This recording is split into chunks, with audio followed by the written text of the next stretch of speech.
What's going on, guys? Welcome to another edition of the Renegade Pop Culture Free-for-All. This is honestly just a group of friends shooting the shit and talking about, honestly, whatever we have on our mind.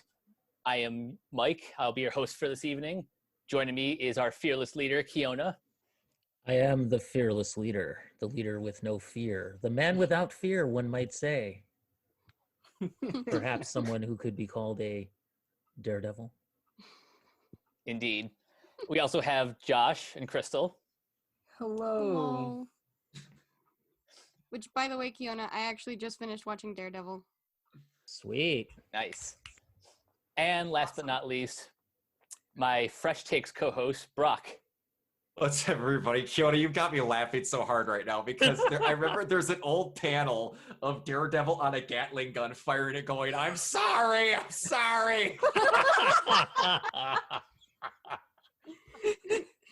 Lord, what I must do. Oh my god. Was that a Frank Miller issue? No. I have no idea. I've never read the comic, but I've seen the panel. It's the be best ever. You're tearing me apart, Gatling. I almost want that to be our cover photo for You're this tearing me apart, Typhoid let's Mary. do All right, so everyone brought something to the table. I guess we'll start with some. Well, let's start with what is Fresh Takes? What is that about? Because yeah. you kind of just dropped that in there.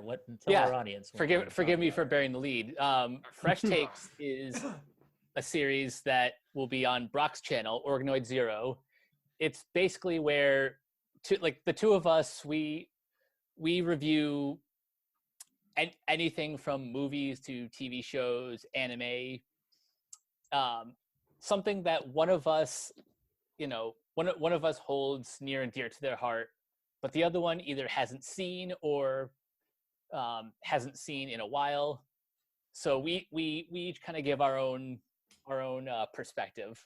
The first series that we're launching with is Gurren Lagann, which is Brock's favorite anime, and one that I haven't seen in 7 years. Yeah, I don't think I've ever seen it. In 2007, you should watch it. I cannot explain enough how much that show means to me, just for my personality and my anxiety and stuff. It speaks to me on more volumes than I can, and also it's just ridiculous. Who were the animators? What was the studio behind that? Gainax. So this is Gainax. Okay, cool. If you know Trigger, a bunch of old people that used to be in Gainax went to Trigger. Or have you seen Panty and Stockings? Oh, yeah. Yep. Same studio. This is the first time I've ever heard you just jump in on something like that. I've never even heard of that. You haven't? You're a You've never closet heard of anime. Yeah, Panty Panty and and Stockings, Stockings? Kill la Kill.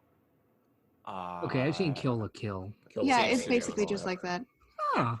Yep. But with angels and demons.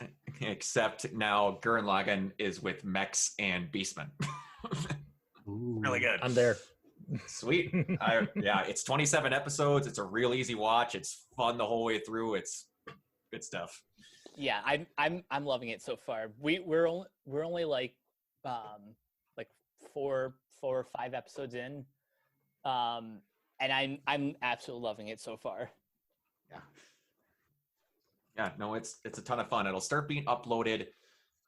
I had to wait on something for an intro that I was making for it, so I got it right in the middle of this. So it'll probably start being uploaded tomorrow if I fall asleep immediately after this. So yeah, and we will send everything over to Keona so we can put it up on the website. Yeah, I'm excited for everyone to see this, especially with all the with the recent spike in listeners that we've gotten recently, thanks to Keona and Josh's Amy Acker interview. Yes. Yeah, I do want to jump in there and just say thank you to everybody for listening to that and for checking us out. And hopefully you guys liked what you saw and also kind of explored the site and took a look at all the other articles and show notes that we have up on there and the different podcasts that we have. So and I hope that, you guys continue to check us out because we plan to do more. And more and more and more. You can't handle us anymore. And I hope you guys enjoyed just listening to us just geek it up with Amy and I want to apologize from the bottom of my heart for not being as active as I felt I could have. That's okay, man. We were short on time too, because I get it's embarrassed all just right. thinking back because I didn't think I did good enough on the questioning. No worries, man. It's all good. Sorry, man. I kind of felt the same way with our interview with Tony Scott Bancroft. Sava, and yeah, It still turned out to be a great interview, one that I had a lot of fun recording. that was so much fun. That was like that was my favorite episode of Tuned Up so far. It's just been like, yeah, that one. It was so interesting to hear animator's perspective. I also I also really enjoyed when Stephen Neary, the creator of the Fungies, retweeted our latest episode. That seriously made my day. Wait, I was sitting there like the first reaction I kind of had was, oh my god, I hope you didn't read my show notes and like hate my stupid joke. nice.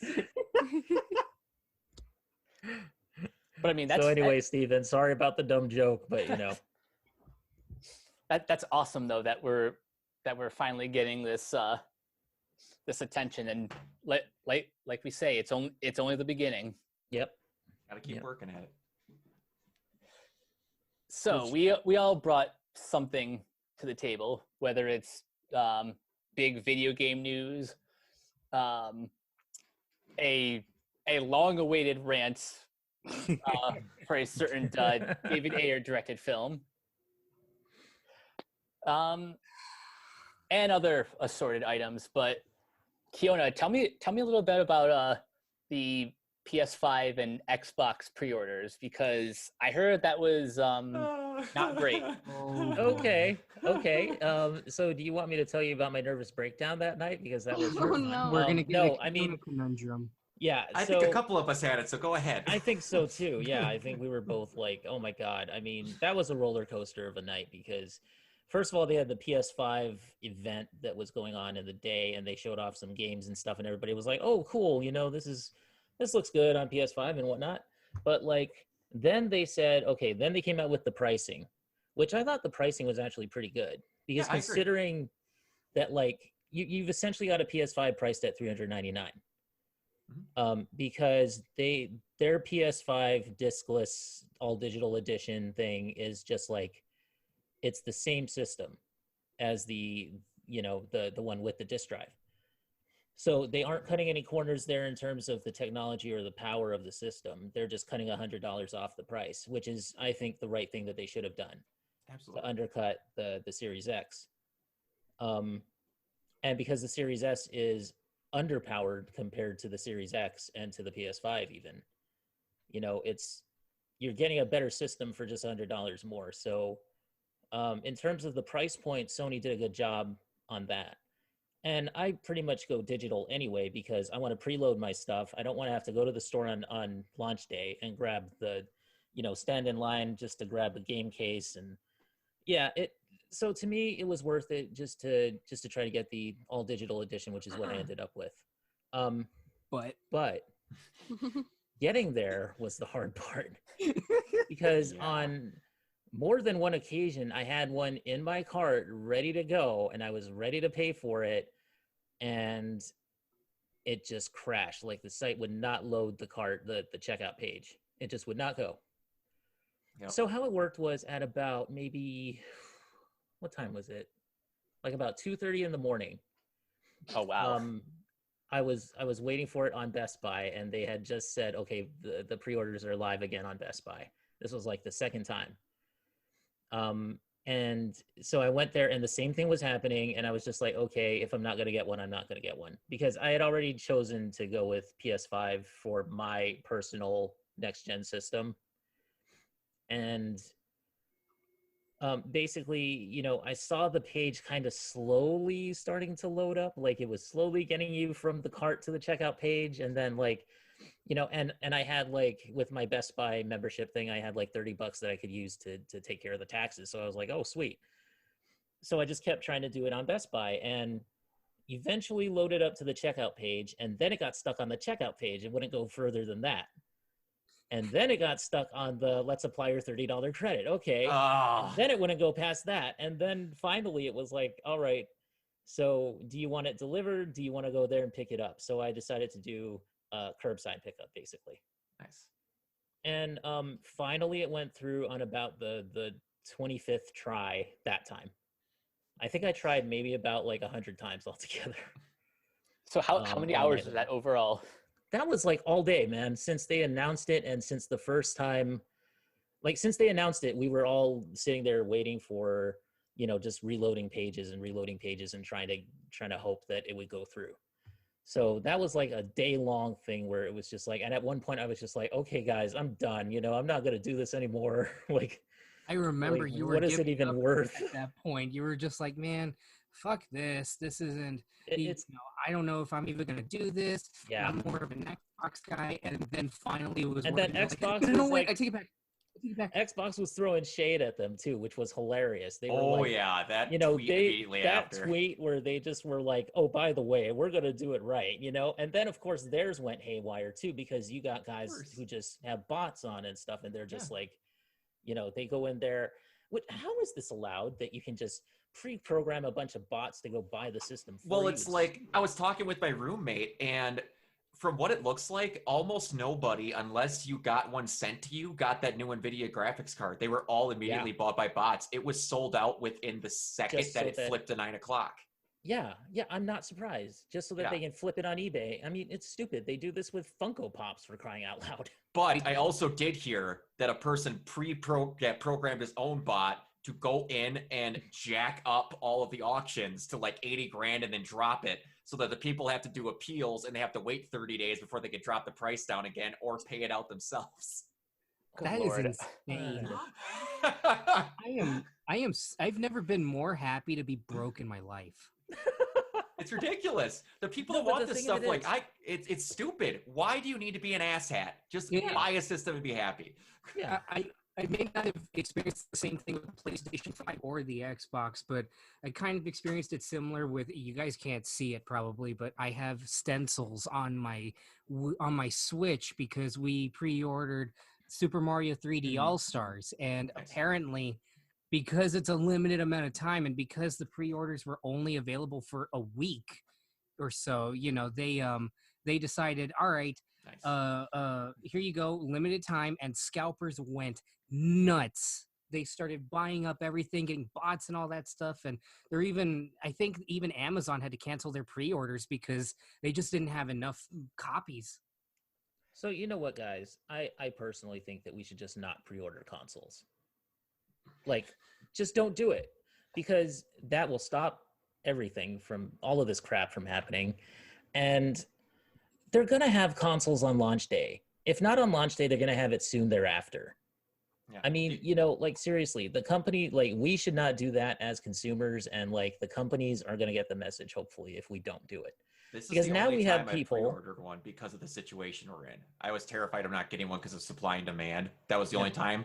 I'm never doing it again, ever. Yeah. I don't think I'm going to do this again because it's ridiculous, And another thing is that they sell it on eBay for $800 to $1,000 to $1,500 to $3,000. I've heard. Don't go and buy them. No. Don't. Be smart with your money. Seriously. Exactly. And I was trying to get one. I finally did get one because of the PlayStation raffle thing. I had my mom sitting at her computer. I had to walk her through the pre-order process. She was sitting at the same place Keona was. And then I was like, if you accidentally get one at the same time as me, let me know one of my friends is getting that console. It's not going up for eBay. We're not canceling it. I'm helping someone get the damn Can you send it to us?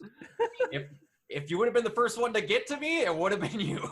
Damn it. I'm like, I got lucky with getting mine because I was in the same position as Keona. I couldn't get past the checkout, and I was utterly pissed off and defeated. I'm like, I wanted it. I've had money saved in an envelope in my computer drawer, ready to go for the extra controllers, everything. And then I went to bed, and anyone that knows me personally, has met me in real life, I'm a zombie if I fall asleep. I'm done. The only thing that wakes me up is my alarm. You could have woken the dead with the email notification that went off of my phone for whatever reason. I'm like, what is this? All of a sudden I look and it had a PlayStation emblem. I'm like, went to my bathroom, like washed my eyes, and like got like up, and I'm like, holy shit. I woke my roommate up because I was screaming at the top of my lungs because at PlayStation, before they put the pre-orders up when they originally did it, you could register your PlayStation ID to win a pre-order. And I was one of the people that got selected, so I just had to go in the waiting room. That's an interesting thing in and of itself, because Yeah. basically what Sony did was they were actually, like, they were vetting people that they would allow to pre-order the system directly from them.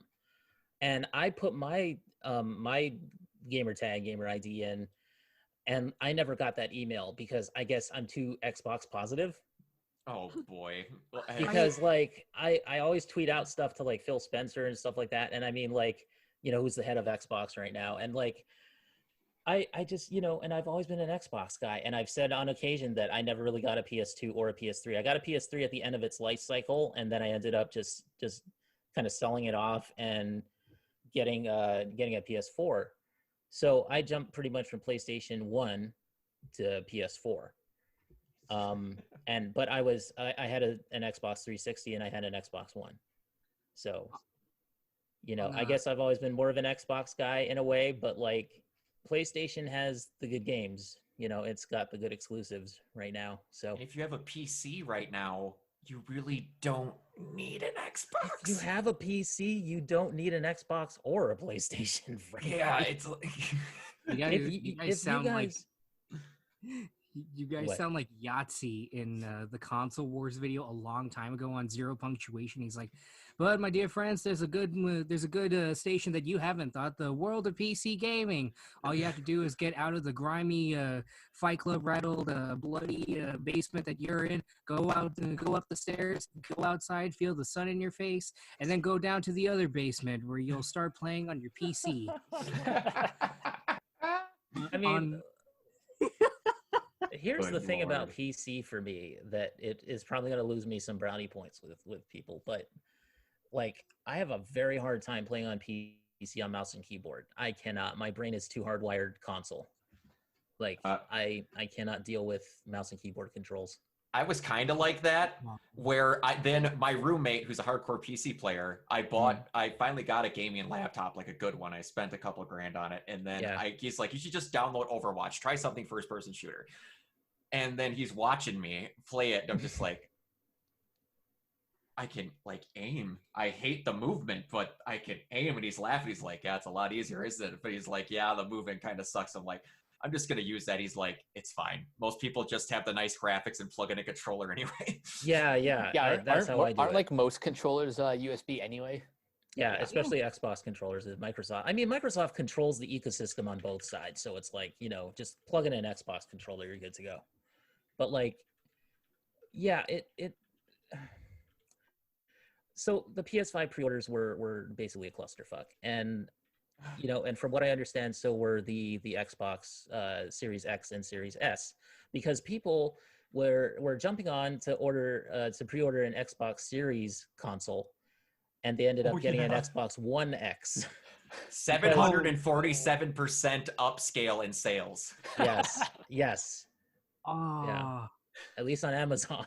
It's only one word off. Yeah. How did they not see this? Call PlayStation as boring as you want, but at least you know if you're getting a 1, 2, 3, 4, or a 5. I love all 1440, the man. I love all the memes that have come from this. Like, yes. Brock, I think it was you who shared it. The mom who's like, "I'd like to buy an Xbox," and the guy at the desk is like, "Which one do you want? The Xbox One, the Xbox 360, the Xbox Series X, the One X?" Exactly. There was another one where someone started listing all the Xbox titles, and eventually it just started listing names for Kingdom Hearts games. and like 2 Xbox 2 Series or something. Yes, he's like, they had like all the Fast and Furious names. I mean, how do these companies, like, okay, I'll give Microsoft this. At least they didn't put some bullshit thing up where they're like, "We're gonna vet you if you can, if we say that you are worthy of pre-ordering our console," you know, like, I mean, at least they didn't do that much. Like Sony did that. Sony also did the thing where they said, we're going to reveal a whole bunch of things about the PS5. And then it was 2 hours of Mark Cerny. God bless him. I love Mark Cerny, but dude put me to sleep like 5 times with the game developers conference thing. It just like, it was not for us. It was meant for game developers. So like when you do something like that, I mean, I just felt like Sony was kind of just BSing its way through this whole thing. And at least Microsoft, to their credit, did some things that were better. Like they at least said, okay, at 11 a.m., this is what's going to happen. But at the same time, it also worked against them, because then you have all these guys who are programming their bots to sit there and just be like, well, haha, now we know the time, So in a way, some people were saying that Sony had to do it that way. And I guess in a way it's true. Well, in a world we live in, it sucks no matter what you do, because people are scumbags. It's gotten to the point of where if you want it right away for the correct price, I'm pretty sure I talked about that Jill Valentine statue I wanted. They bought them out and tried selling a $100 statue for $3,000. I had to wait 8 months to get it. What do you think is going to happen with those new statues that they have for Last of Us 2? That I'm probably never going to be able to get one. I'm going to have to wait. I will wait. I can't even afford one now. I'm stubborn. $569. I'm like, dude, no. I want to go ahead and bring up something really quickly before we go on to, because I think the next thing is talking about some disassembly with some beloved figures. Some disassembly. I found this. I found this post on Twitter, and apparently, I want to have this saved because I want to be able to have a drinking game with some people online for our listeners. Okay, so apparently, there's been a leaked thing about a Nintendo Direct. Oh boy. So that means it has a 25% chance or maybe a 10% chance of being real. Okay.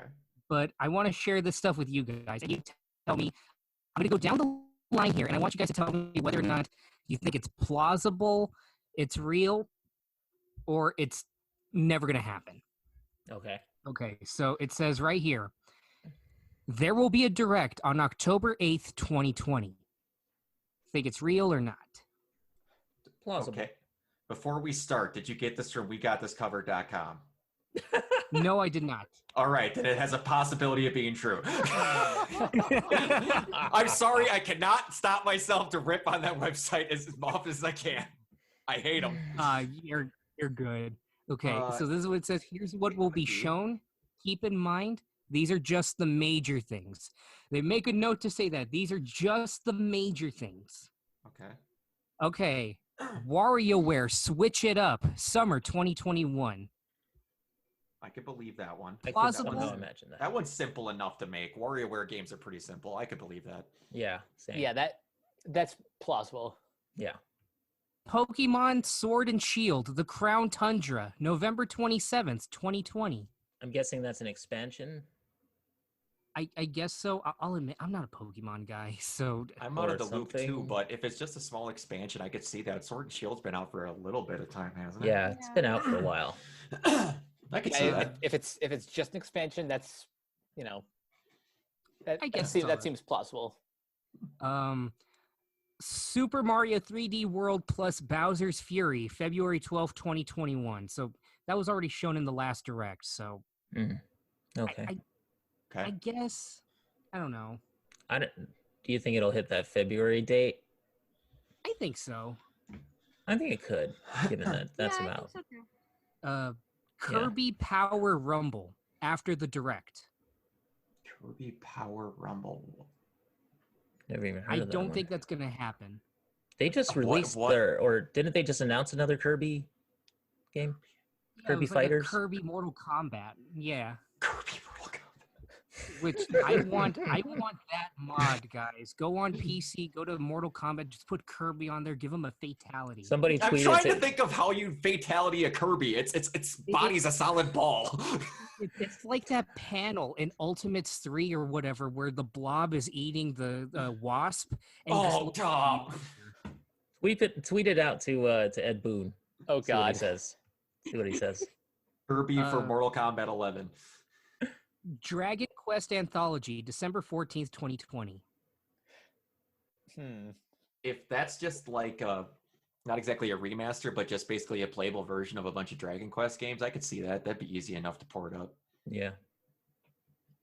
Fall Guys Ultimate Knockout after the Direct. Yeah. Yeah. I can see that happening. Yeah. Isn't now for a Among while, isn't Us? it? Among Us has kind of taken over Fall Guys, right? Yeah, so I would see that happening if only just because Among Us has taken up the spotlight, which it's a pretty fun game, but Dude, like that was so funny because everybody was like, "Oh my god, Fall Guys," and now all you hear is just, "Oh my god, Among Us," and I'm just like, stupid Twitch people. Not you, Brock. Not you. I don't I'm play talking Among about Us. the It's other fine. guys. I'm talking I about, get you. yeah. Nintendo Game Boy games coming to Nintendo Switch Online after the Direct. I don't want that to be true. I want the N64 games coming to Switch rumor to be true. Yeah. Yeah, I want that Definitely. more than anything. I don't see Game Boy happening. Yeah. Like when you say Game Boy, you mean like the original Game Boy, or do they mean like Original. Game Boy Pocket? Original Game Boy. Okay, yeah, I don't really see that happening. I mean, yeah. GTA 3, November 4th, 2020. Hold on. Wait. Hold on. Wait. Has there ever been a GTA on a Nintendo console? Yes, there has. there? Really? On the Nintendo DS, there was Grand Theft Auto Chinatown Wars. That was designed True. But that classic- was like way before. What? Yeah. That was around GTA 4. So, Yeah. Of all of them, they're gonna put 3? I mean, I would want that to happen because that would be. I mean, but I get that. But what did you do if you're gonna do one of the older ones? It'd be Vice City or San Andreas. I would imagine San Andreas would be like first out of those two. Yeah, but that. Whichever one had hot coffee. Whichever one had hot San coffee, I say Andreas. we just, San we just port Andreas. it right over to a Why? Nintendo console and just keep everything in as it was Just before. that mini game. We don't need the rest of the game. We Just don't the need- hot coffee part. Just the hot coffee part. That's it. Hot covfefe, as we say now. I'm gonna to quote Simon Miller. I'm gonna put it down on that one. Persona 5 Scramble, January 8th, 2021. Okay. I'm not familiar a lot with Persona 5, but it is a very Japanese title, like the most Yeah. Japanese of Japanese titles, so I It could is see that. so much, yes. I have a friend that loves Persona. When I said that, he probably got really hard just hearing that. I'll give it the benefit of the doubt. Okay. This one I really want to happen, but I don't know. Super Smash Bros. Ultimate Challenger Pack number 7, Crash Bandicoot, after the Direct, following Sakurai demonstrating him. As much as I don't like the term of him demonstrating Crash Bandicoot, I think Crash himself would have something to say about that. yeah. I would prefer Crash over the 19th Fire Emblem character to be put in the game. Yes. They might as well just retitle it Super Smash Emblem, or Well, there's Fire more. Smash. There's more of them than Super Fire classic Smash Mario Emblem. characters at this point. Almost, it's getting ridiculous. Yeah. Okay, my friend's like rock hard, like, attention span is starting to go flaccid by this stuff. I am so sorry, Ivan. Super Mario 3D All Stars, Super Mario Galaxy 2 DLC, December 18th, 2020. That I want to believe because I know that you've been going nuts over that. This is I'll save this for whenever Brock if we get the ball rolling on a podcast that you want to do about video game hot takes that we'll die on. But- Yes. For me, Mario Galaxy 2 is my favorite of the Mario Galaxy games. Okay. That said, I don't think this is going to happen at all. No. Really? Now, it's kind of weird that they did not roll Galaxy in with the rest of that 3D thing. That's what kind of makes me think that's not going to happen. That it wasn't Yeah. rolled in with the rest of those. Yeah. It was really weird to me. Apparently, like this whole thing was supposed to happen back in March, but then as Then Neil the world Gaiman says, ended. the world stopped turning. Yeah. Yeah. And finally, the one that has got Kristal, but I'm not sure it's gonna happen like it is. The Legend of Zelda: Breath of Evil teaser trailer, 2021. Absolutely not. That's the I- one that I'm like, not gonna happen. That is a bad Resident Evil novel title. Yes, yes. That's what. The fact that I Please haven't no. even heard of that title until today just shows how unlikely that one sounds. Yeah. Yeah. Do we even know if that's the real title? It's probably. It's probably gonna be Breath of the Wild blank something, because they're making a Breath of the Wild 2. I assume that it's the fact that they called it Breath of the Wild 2. Yeah. Yeah.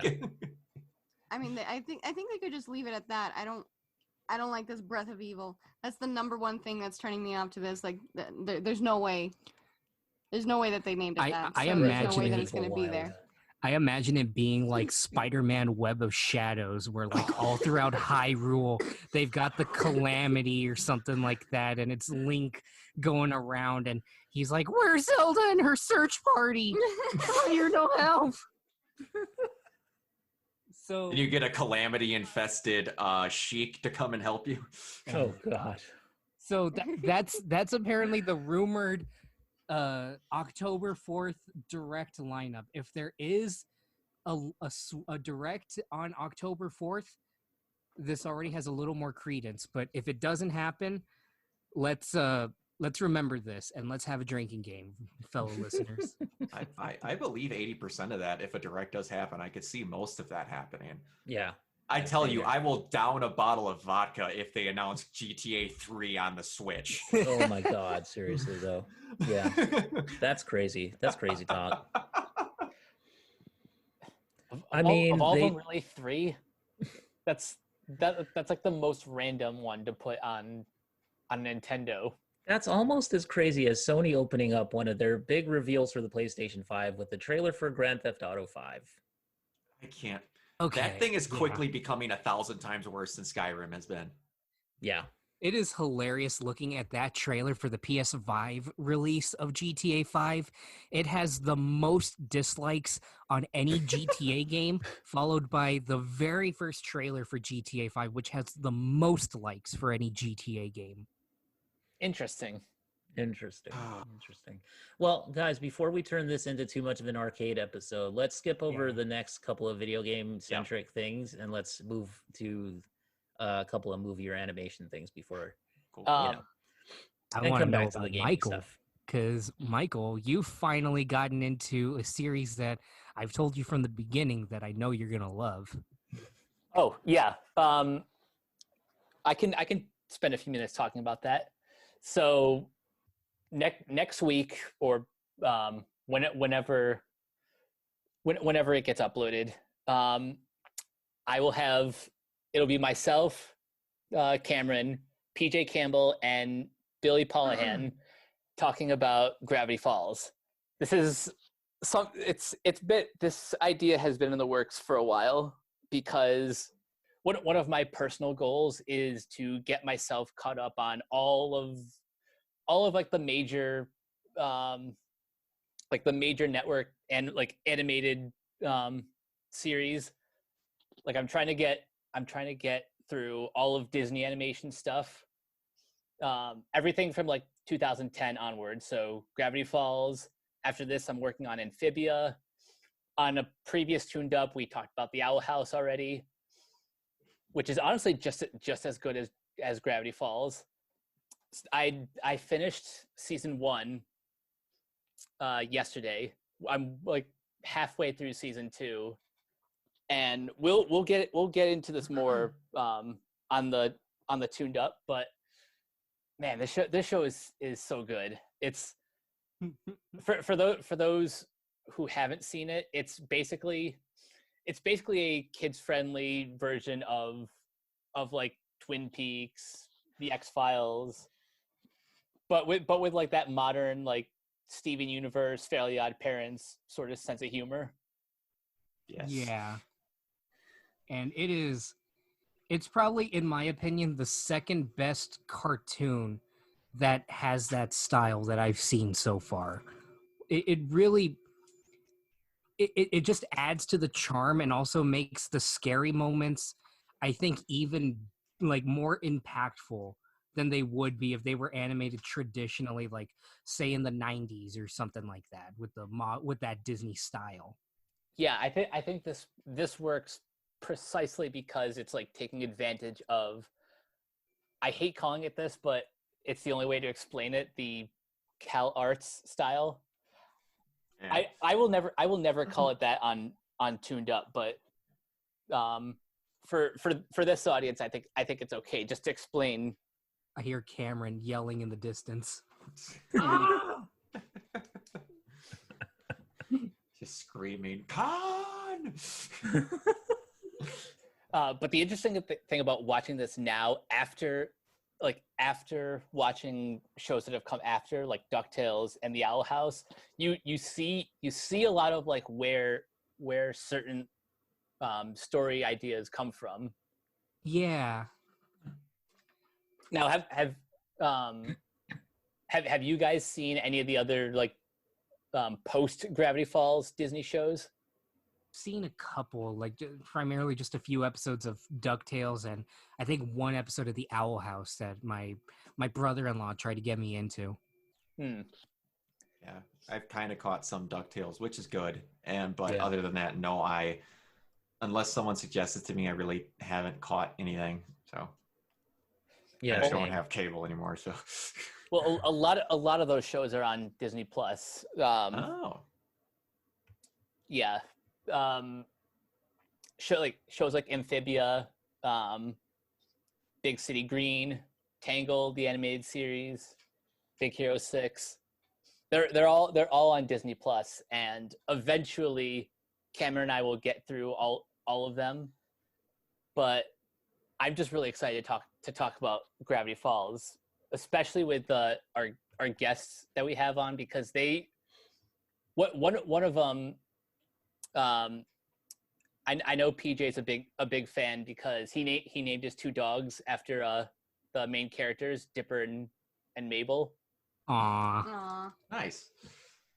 So it's partially because of that I had to bring him on to talk about this. That's cool. Yeah, that's gonna be fun. I know Kawaii Kyle is really looking forward to editing that episode. Oh, I can't wait to hear the man of hear, mystery. what he adds to that. He stalks us from the shadows. Is that him behind me? Oh man, Yeah. So. The breath on the back of your neck. All right. This is probably one of my favorite upcoming episodes that we have, because you know this show is it's one I know has a lot of fans. Yes. there's one thing. Oh, go ahead. And like I said before, it's a very influential show for Disney, especially because like everything they've done after has pretty much been in their shadow. Mm-hmm. Which I still have to finish up binging it because I only watched like maybe half of season 1. So did you get to the episode that was a full-on video game extravaganza? Is that the one that takes place in the Chuck E. Cheese knockoff? No. It's another. Okay, I don't think you've gotten there yet because there's an episode where something happens and literally a Street Fighter character, not a Street Fighter character, but like a Street Fighter-like character is brought to life and starts terrorizing the town. Oh wait, that might be a season 1 episode. And yes, I think I have seen that one already, and it's up there with one of my favorites. It is way up there. And Keona, I know for a fact you're gonna love it too because they reference everything from the Konami code to Donkey Kong to even the bonus stage in Street Fighter 2. nice. You guys know what I'm talking about with the car. Oh yes, yeah. yes. Oh yeah. Good times. Yeah. So All right. look forward to that episode. Is that next week? Yep. Awesome. There you go. Nice. So next week Sunday, guys, Tuned Up returns. All right. And should we move on, Mike, or do you have anything more to add? No, I'm pretty much good. I want to save my best material for the episode itself. Yeah, Okay. trust me, there's a lot to talk about with that. Okay, Josh or Kristal, which one of you wants to go next with your respective rants? No, you go first. I want you to go first because I know you're very passionate about this. No, I need. Just take care of it first. Okay. So I was accompanying Kawaii Kyle while editing The Last Streaming Wars, and I noticed that you guys didn't talk about a particular film that I really wanted to talk about, but we couldn't be on the episode because of stuff going on here. There's a huge storm, but I'm almost happy you didn't talk about it, and it was only relegated to the show notes, which there are going to be some people, maybe some followers that are going to hear this, and they're going to be really upset, but Well, first of all, let's couch this in the fact that we are. I think we respect David Ayer as a filmmaker. yeah. I have seen some of his movies, which I like. Some of his movies, which I wish I liked more. But I am the one person on this podcast, I think, who is like an ardent defender of Suicide Squad. Okay, like seriously, I like that movie. I did too. Okay. At least when I saw it in theaters the first time. Okay. Yeah, I mean it's rough. Don't get me wrong. It's a rough one, and of course, like I'm sure Ayer's cut was a lot better than the stuff that we got. You know, that was edited by a trailer company. Which, for crying out loud, don't do that with your movie. Oh. But yeah, I mean, for what it was, and seeing all those characters on screen for the first time, a lot of them were on screen for the first time. It was really cool for me. Like that's the thing that I liked about it. So, you know, just. Let's couch it in those terms, and then okay, Josh, continue on. So, David Ayer has released his newest movie called The Tax Collector. Oh, here we go. And I was actually kind of looking forward to it.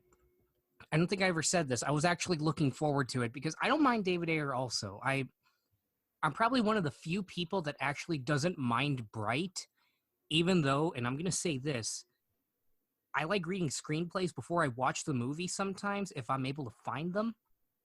And I think both versions of the screenplay were handled way better than the final product, which just added stuff that just takes out the grit and the charm. That's a story for another time, though, which I don't know if we'll ever have, like, I don't know, a podcast just kind of venting on stuff like that, or if I'll make a video about Bright, because, man, who talks about Bright anymore? But anyway. So it seemed like some good ideas, but maybe not so. The execution maybe was a little bit. Which is a wanting. Good way to talk about The Tax Collector. Mm-hmm.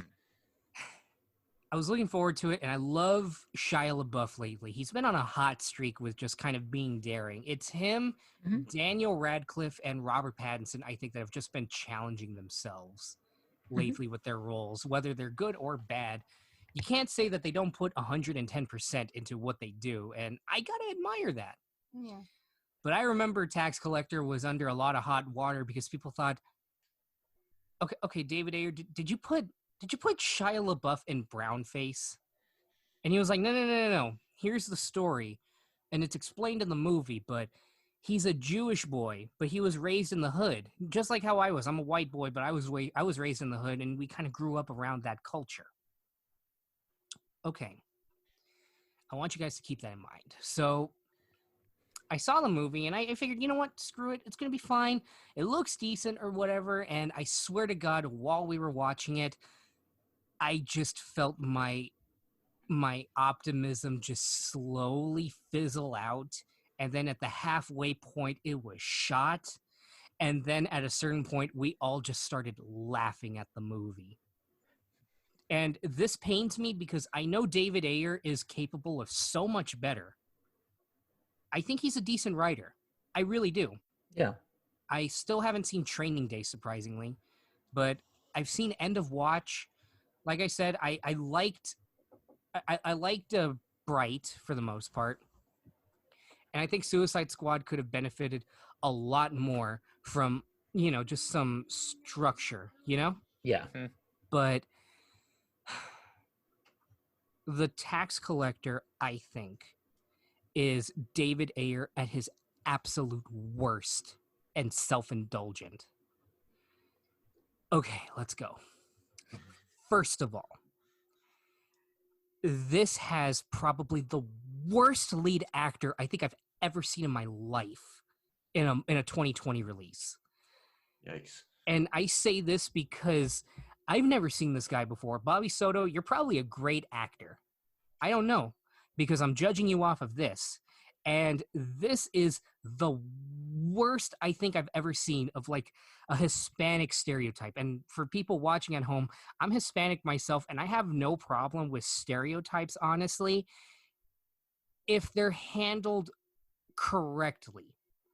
I think like there are some areas where a stereotype can be handled as a parody or self-awareness, or even as metatextual commentary, like how in Once Upon a Time in Mexico, the third movie in the Mariachi trilogy with Robert Rodriguez, he had Willem Dafoe in brownface, just like to play the Mexican president or something like that, and it was done to parody the fact that Charlton Heston played a Mexican in Touch of Evil by Orson Welles. So it was just like already over the top. He told Willem Dafoe, we're making an intentional parody of this stuff. This is like every stereotypical Mexican movie you've ever seen. It's like blood in, blood out, but without the charm. It does a few things right, like the beginning where it has him in his home with his family and they're making chiles and everything. Like that's handled really well. And then from there, it goes down hard. Bobby Soto's voice in the movie is the most annoying thing I've ever heard in my life. I messaged Keona and said this. I quoted him the scene from Deadpool where where Wade says, "Hey, have you ever heard David Beckham speak? It's like if he mouth fucked a can of helium." And that is what he sounds like. He comes in and he's like, "I'm your worst fucking nightmare, Way. I will stalk you. I live in your dreams. I will do this and that." And it's a full-on, guys, I'm telling you, it's a full 3-minute monologue of him threatening these guys and telling them, if you don't pay up when the cartel needs you to pay up, we will kill you. And the whole time, Shia LaBeouf is in the background. He's playing this guy named Chewie. And I'm telling you right now, in the movie, they never explain that he's Jewish. They never say that he's white. So you really do think, oh, he really is Mexican. Yeah. Oh no. Yeah, so boy. that's the thing. Like, if you're a director and you're the writer and you say, oh, my character is this, you shouldn't have to find out through a Twitter feed. You should find out in the movie. But anyway, so he's doing all this, and they hype up Shia LaBeouf as this badass killer. He's scary. There's a scene where he's staring at somebody, and he steps forward, and he's just giving them the, let me see your glasses, Oh, Kristal. God. So he's staring him down, and he goes like this. Instead of going like, I dropped the glasses for those that can't see. Instead of doing that, he goes like this. Yeah, he And literally he looks down. It cuts down, and he's stepping on his foot, like he's scuffing his foot, and he moves it. He's like, "My bad, Holmes," and he walks back. Wow. And scared shitless of the tax collector. Sorry. And then you have George Lopez in the movie, which Oh God, I forgot he. oh, was okay. George Lopez plays a gangster. He plays not just a gangster. He plays our lead's uncle. He plays our lead uncle, who's also the head of the cartel. Yes. And I'm telling you, right now, there are some bits that he handles all right. Like there's a point where the tax collector is about to walk away, and he's like, "Hey, I don't tell you to go until I tell you to. Now get your ass down here, Way." And he says it with that kind of sternness that like a Mexican uncle would. But I don't buy the fact that he's like the guy all these cartel members talk to. that he's the one they go to and they get down on their knees and pray that they don't kill him. But then he ends up dead. Off screen. Yeah. Oh no. And then that Like- brings us to the worst part of the movie, which is the big bad of the movie. Yeah. His name is Conejo. Why? Is he Why are you Indian or Mexican? Because he sucks, and I'm not going to give him the respect of pronouncing it correctly. Okay? His name is Conejo, I and mean, you just pronounced it correctly. shut up. And he is. It's like Conejo. it's like seeing the gears in David Ayer's head turn as he's thinking, "How do I make this bad guy threatening?" Okay, you know what? How about I make the boardroom meeting where he threatens them in Spanish? Okay, that's I don't know. That's a bit simple. Okay, how about the next time they meet, they're at a strip club and he's got George Lopez's severed head in a cooler. And Which- Harley's dancing in the background, and all of a sudden Joker comes out and he says, "You don't got no beef? You don't got beef?" And the head looks like shit. It looks terrible. But you know what? Okay, I guess that's a little bit. And David Ayer's like, no. He can be crazier. This is a spoiler for everybody who hasn't seen The Tax Collector. I'm so sorry, guys. No, you know what? Just listen. I don't care. Then he's like, no. Here's how I do it. Here's how I make him threatening. At the halfway point, I'm gonna do a shootout at George Lopez's shop that he runs, where everybody's meeting for like a big gang thing. And he's going to kill almost everybody except the main character. And then I'm going to have Conejo kill Shia LaBeouf. So he's out of the movie at that point. Yeah, halfway through he dies. They hype him up as this killer. And then they kill him in the most pussy way ever. Yeah. It's just like this crappy iPhone shot of him just to get like getting hit with a hammer. He's like bound, naked. And Oh, they bloody. hyped it up too because he got a full chest tattoo for this role. Yeah. And it's only seen in this one scene on a poorly shot iPhone. But okay, I guess David Ayer, I guess that'll work. And he's like, no, let's go crazier. So then after that, while Bobby Soto is running around trying to get his family safe, we intercut with Conejo with a naked woman in his hotel room, and he's got satanic scribblings on the wall, and then he kills a chicken and pours the blood over the woman and then kills her. And then bathes in her blood as it splatters all over him. I am not making this up. Yeah. Wow.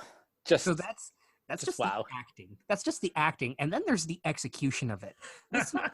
Brock's reaction right now. I have no idea what to say. I really have no idea. I'm lost for words here. That's not often.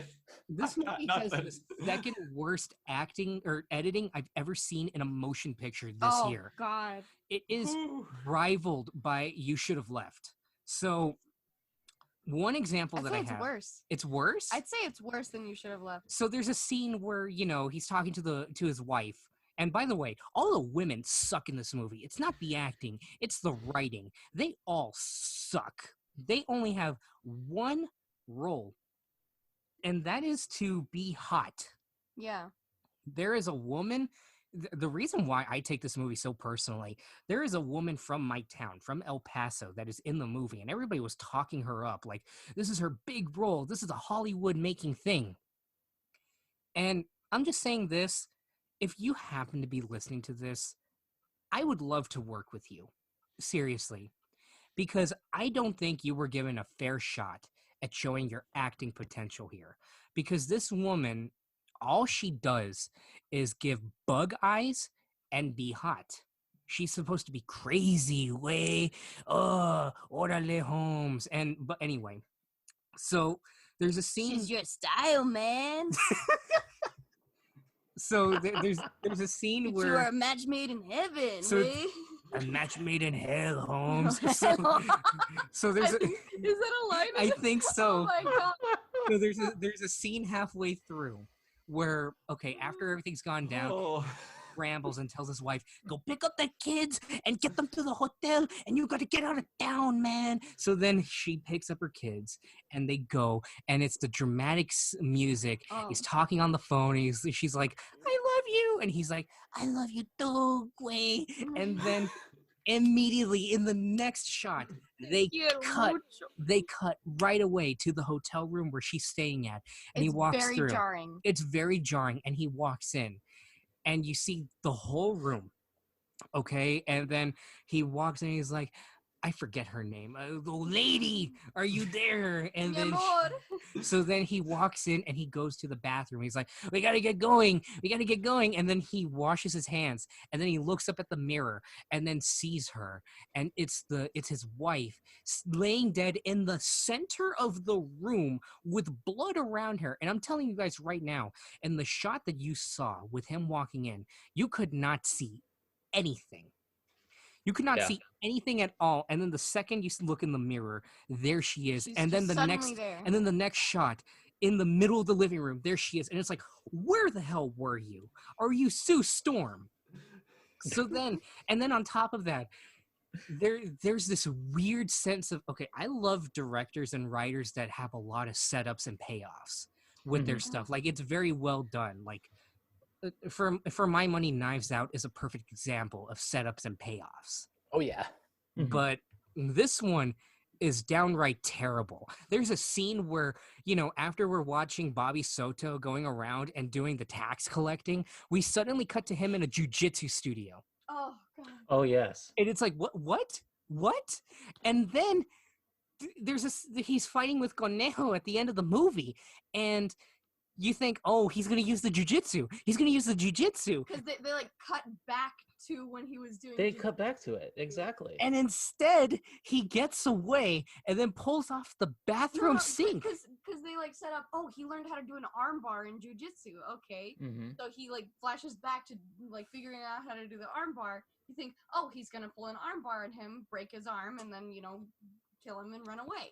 No, he just throws the fucking kitchen sink at him. He rips the toilet thing. No, it was like the bathroom sink. Oh yeah, it was the bathroom sink, and then just whacks him with it.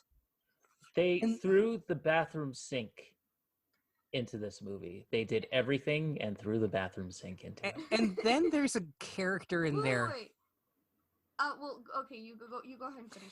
Then there's a character in there, like, I don't know his name, because I swear to God, I don't even think they gave him a name, but he's part of the African-American gang in L.A. This all takes place in L.A., which... The Bloods? I don't know. I think they called them the Bloods. The Bloods. And at the very end, he goes to them after having one scene with them where he's like, you gotta pay up, Holmes. And they're like, man, okay, I guess. And then he comes back to them after Conejo kidnaps his children and is like, I'm gonna give them away. And he goes to the Bloods and he's like, I need help getting my kids. And he's like, the guy's like, you know what? We're tight, man. We tight, we homies, let's go get them. And then he just suddenly helps him out for no reason at all. He has no reason to. It's because they're tight. You just don't understand their connection, man. And then at the very end, they pull this random bullshit where in the middle of it, they're talking about El Jefe, I think, which is Spanish for the boss. The boss. Oh. And then at the very end, after his wife is dead and he saved his kids, he goes to a payphone and he's talking to El Jefe. And it turns out to be his father. And his father set up this whole affair so that way the tax collector could take over everything. And it ends on Take over the family business. And it ends on like a sequel baity thing. And it's like, oh my God, are you serious? And this isn't even talking about the poor cinematography too, which, okay, there's some good shots here. I'm not going to lie. Maybe in the second one, it will like tie the worlds of the tax collector and Bright together. And so you'll get like the ghost of Shia LaBeouf and he will come in there and they will take shots at him and he'll just, like he'll never die anymore because he's a ghost. Be a poltergeist. It's funny you mention that because I swear to God, there's a shot in there, like an establishing shot of the entire city of LA that looks like it was ripped straight from Bright. Like, I swear to God, I was watching and I was like, wait, that's from Bright. Did But- Will Smith appear in this movie somehow? But the director of photography is Salvatore Totino, and he's the guy that shot Spider-Man: Far From Home. Hmm. Oh my God. that, And there are some decent shots, but then there are some scenes where they're riding in the car, and I swear to God, it's like if you took your iPhone and was recording somebody from the back seat trying to get a good frame. The camera is that wobbly. It looks so poorly done. Almost every scene where they're in the car looks like it was shot from a student filmmaker. In fact, while I was watching this, I was flashing back to my time with a production studio in my town, and it reminded me of probably the worst movie that we did at that point, Oh yeah. called Rooster's Beak. I do not recommend you guys watch it because I hate it. But if you do, I swear to God, some of the dialogue in that movie feels ripped straight from the tax collector. And I'm hard on this movie because David Ayer is capable of so much more. Mhm. I think he has the ability to be a good director, a great director, actually. But the writing in this is piss poor. The Mexican culture is not highlighted well here. And I am blown out of my ass that there are people that are like, oh, this speaks to me, man. This is what the life is like, man. This is what it's like in LA. Which, if this is what it's like in LA, I never want to visit it. Because it sounds like everybody's a gangbanger according to David Ayer's portrayal of LA. And it's not even a love letter to the town. It's not even that. It's not even like, you know what, there's like honor in this. Because every time they try and do something honorable in the code, it just blows up in their face or someone dies. This is, without a doubt, the worst movie I think I've seen this year. Though I will say, if I'm going to give it any praise, the only talent that's shown in this movie is the makeup design. Holy crap. Some of the makeup in there is so good. There's a scene where like they stick they're questioning this guy and they stick his head out of a moving van and shove it into the asphalt, bring it up, and his whole half of his face is completely gone. And it looks really good. And either Shia LaBeouf is getting into MMA, or they just did really good makeup on him. But he's got like cauliflower ear in this one, so I'm not too sure if it's either the makeup or him. I wouldn't doubt Shia LaBeouf hired some MMA or boxer to beat the shit out of the side of his head just to make sure it looks accurate for the movie. I would not put it past him at this point. Given the things that have happened with Shia LaBeouf, I wouldn't put it past him either. Yeah. Like, Yeah, same. Did he get teeth pulled out for Fury? Yeah, he did. God. Jesus Christ. Oh man, what happened? Method acting, man. And then when he throws the vacuum sink at him too, like you can see like half his face is like compressed, and it looks really gross. Like you can just see like a small glimpse of it, but it looks really cool. This movie was a victim of miscasting all across the board.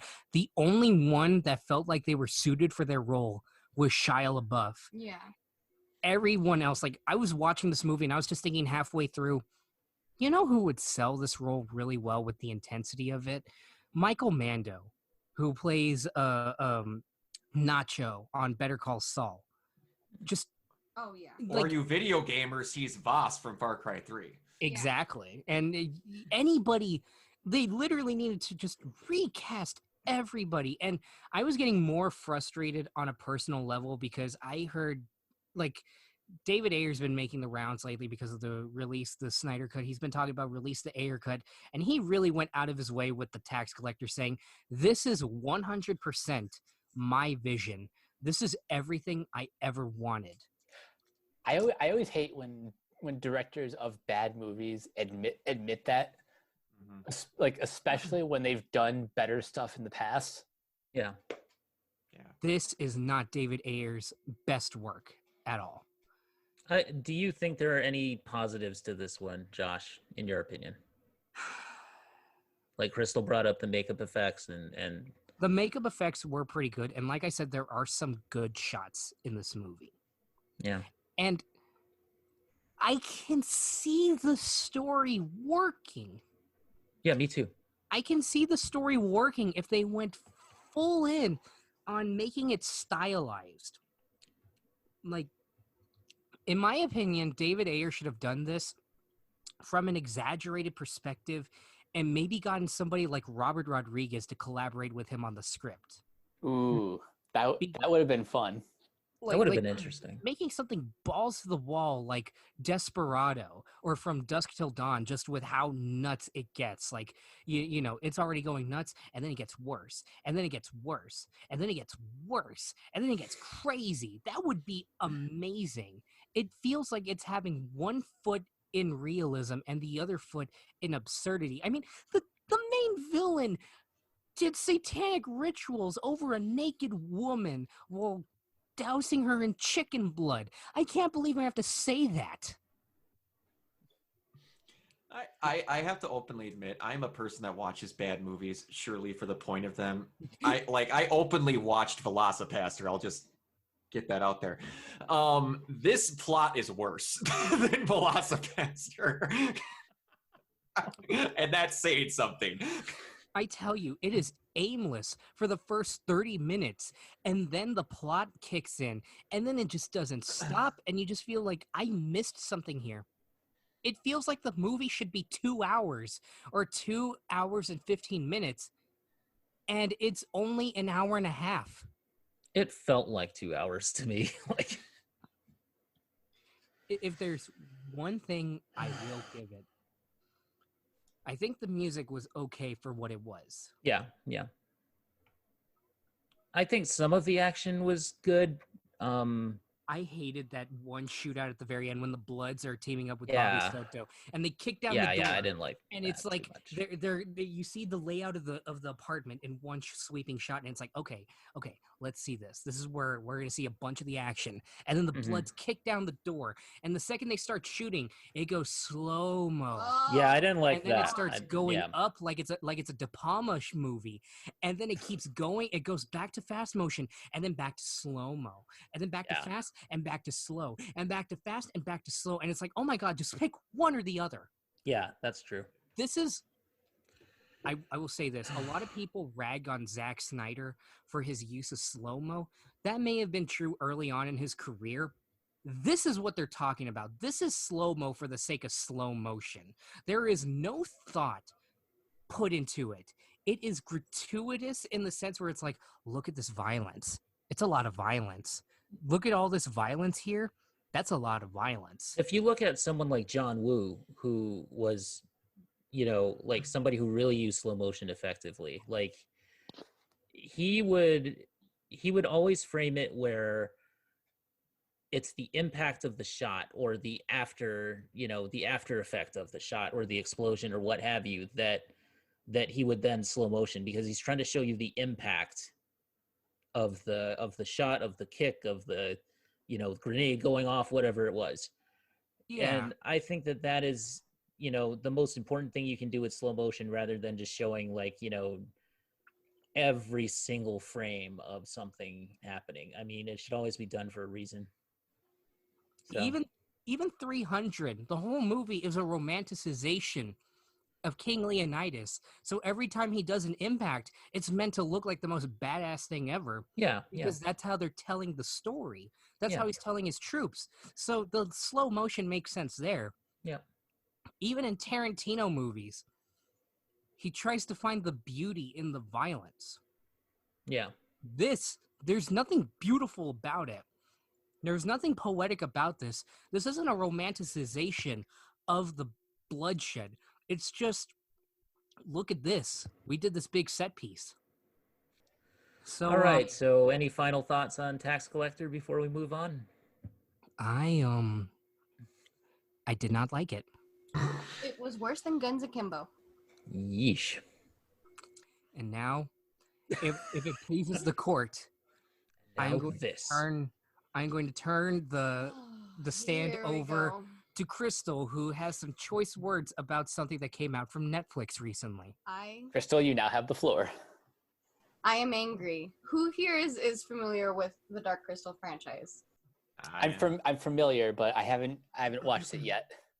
So nobody else except for Mike and Josh. I'm aware of it. I haven't seen it, but I'm aware of it. Obviously Josh, because I forced him to watch everything on it. And it was good. Amazing. You okay? Yeah, I'm just getting the Coca-Cola. So, let's get all the laughs out of the way. Yes, my name is Kristal, and I'm talking about the Dark Crystal. Yes, haha, very funny. Anyway, Netflix, what are you doing?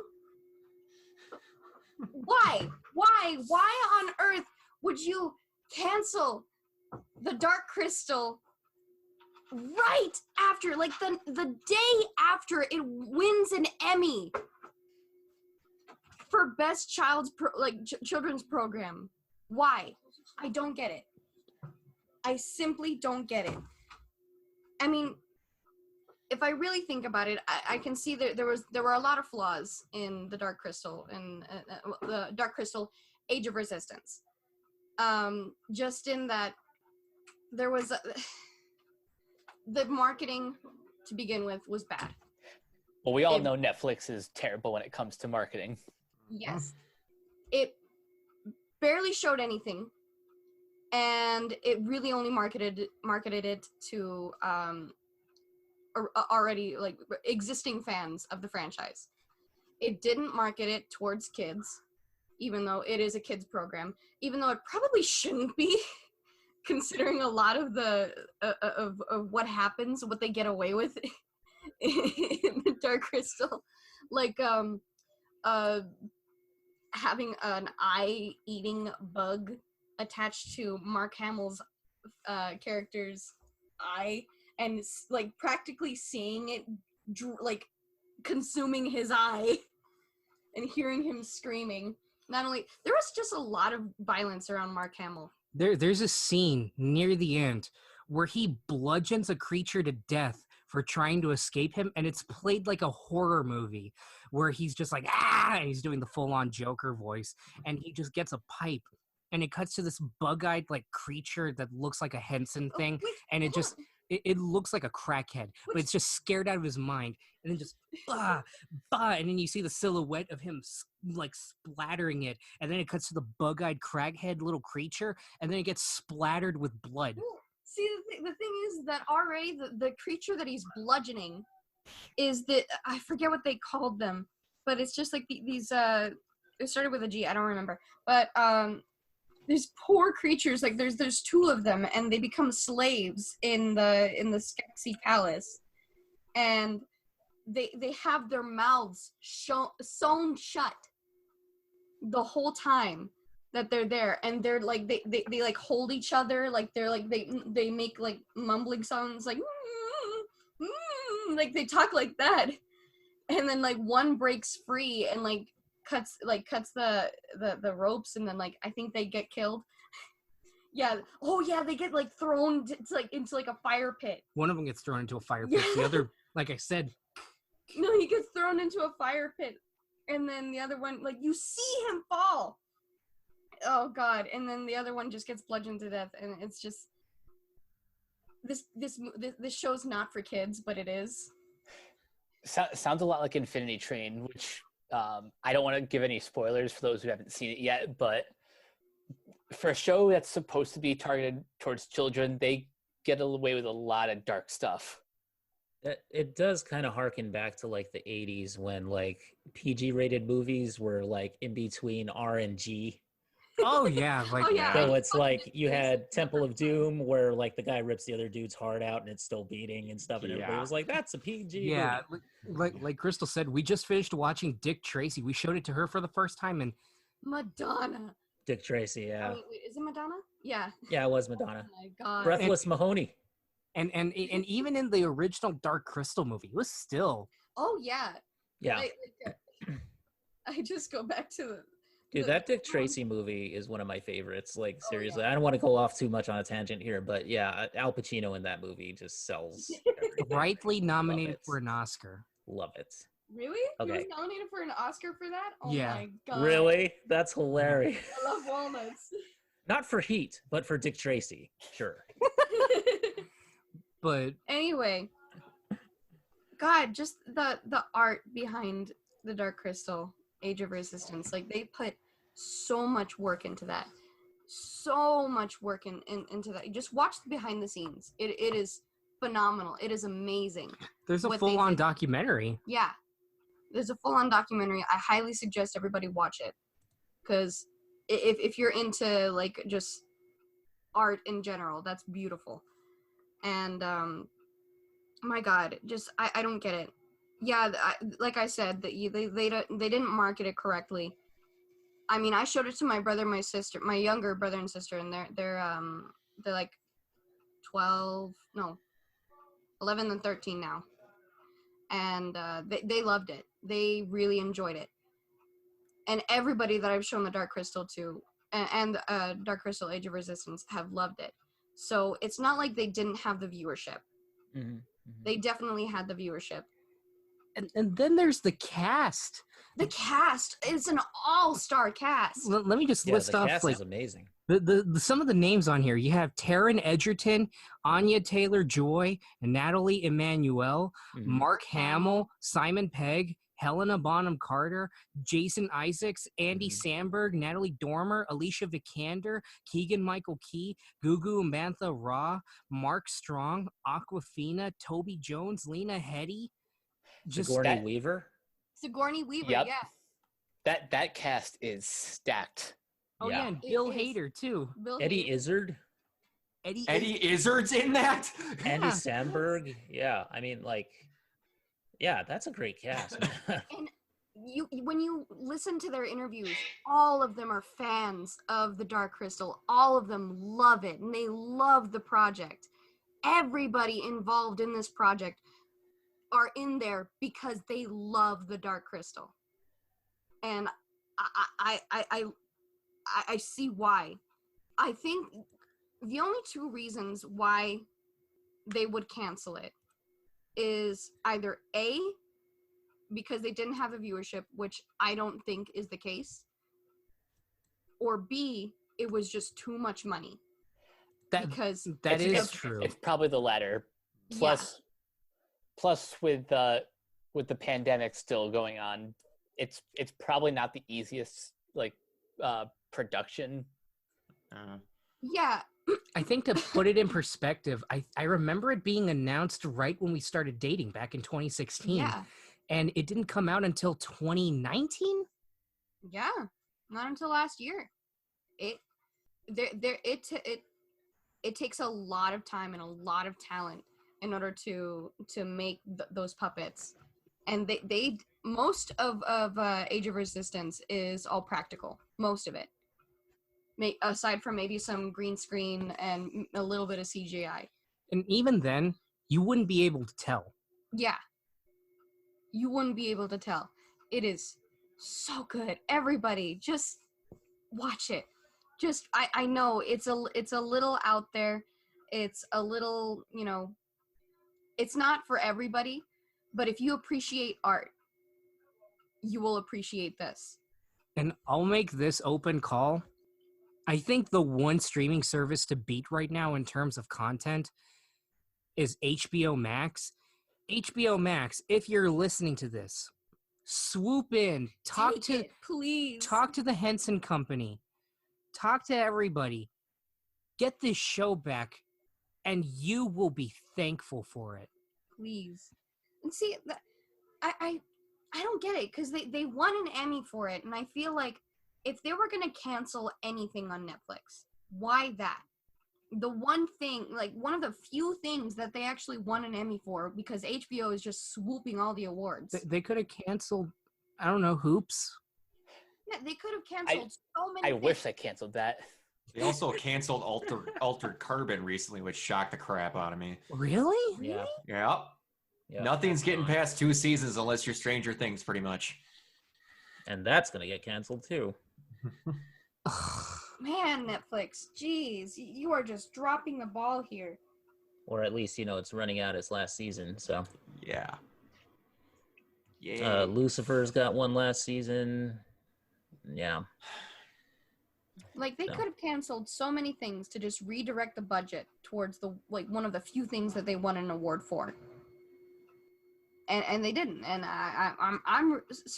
for one, I'm really upset because I really want. I'm a huge fan. I really wanted to see what happened, even though I already know that everybody dies. Spoilers It's Josh. That movie for them. That movie came out in 1982. Well, I mean, you guys have like you guys said that you're somewhat familiar. Okay, so there's only Yes. 2 Gelflings in the 1980s movie. Yeah. Okay, Yeah. and in the Age of Resistance, there's a whole bunch of them. So you got to think what happens to them. Yeah. Yeah, for sure. I get you. But I don't know. I'm just really upset. I'm very upset. And I've just been mourning the loss by just listening to Trevor Jones's score for the 1980s Dark Crystal. It's been something driving to Walmart and then suddenly hearing Screaming orchestral movement. Oh God, it's beautiful. It's so beautiful. Josh even used one of the tracks in his Ready Player One video. not to toot my own horn or anything, but yeah, it was probably one of the best musical choices I did. It's the song that plays when I'm talking about Artemis's role in the second key of that movie, but that's neither here nor there. Flashback to one of our favorite episodes ever. Mhm. Oh yes. Which Good Lord. once Ready Player 2, the book comes out in November, I need to get everybody on board for an emergency free-for-all just on that. Hey, you know, now that we're getting more celebrity interviews in there, we should tag Ernest Klein. Oh God. No, See if come he'll on. You know what? Send As him- long send as him long as he the has a sense of episode. humor, I'm sure like he'll have no problem opening up about Oh, all of that. my.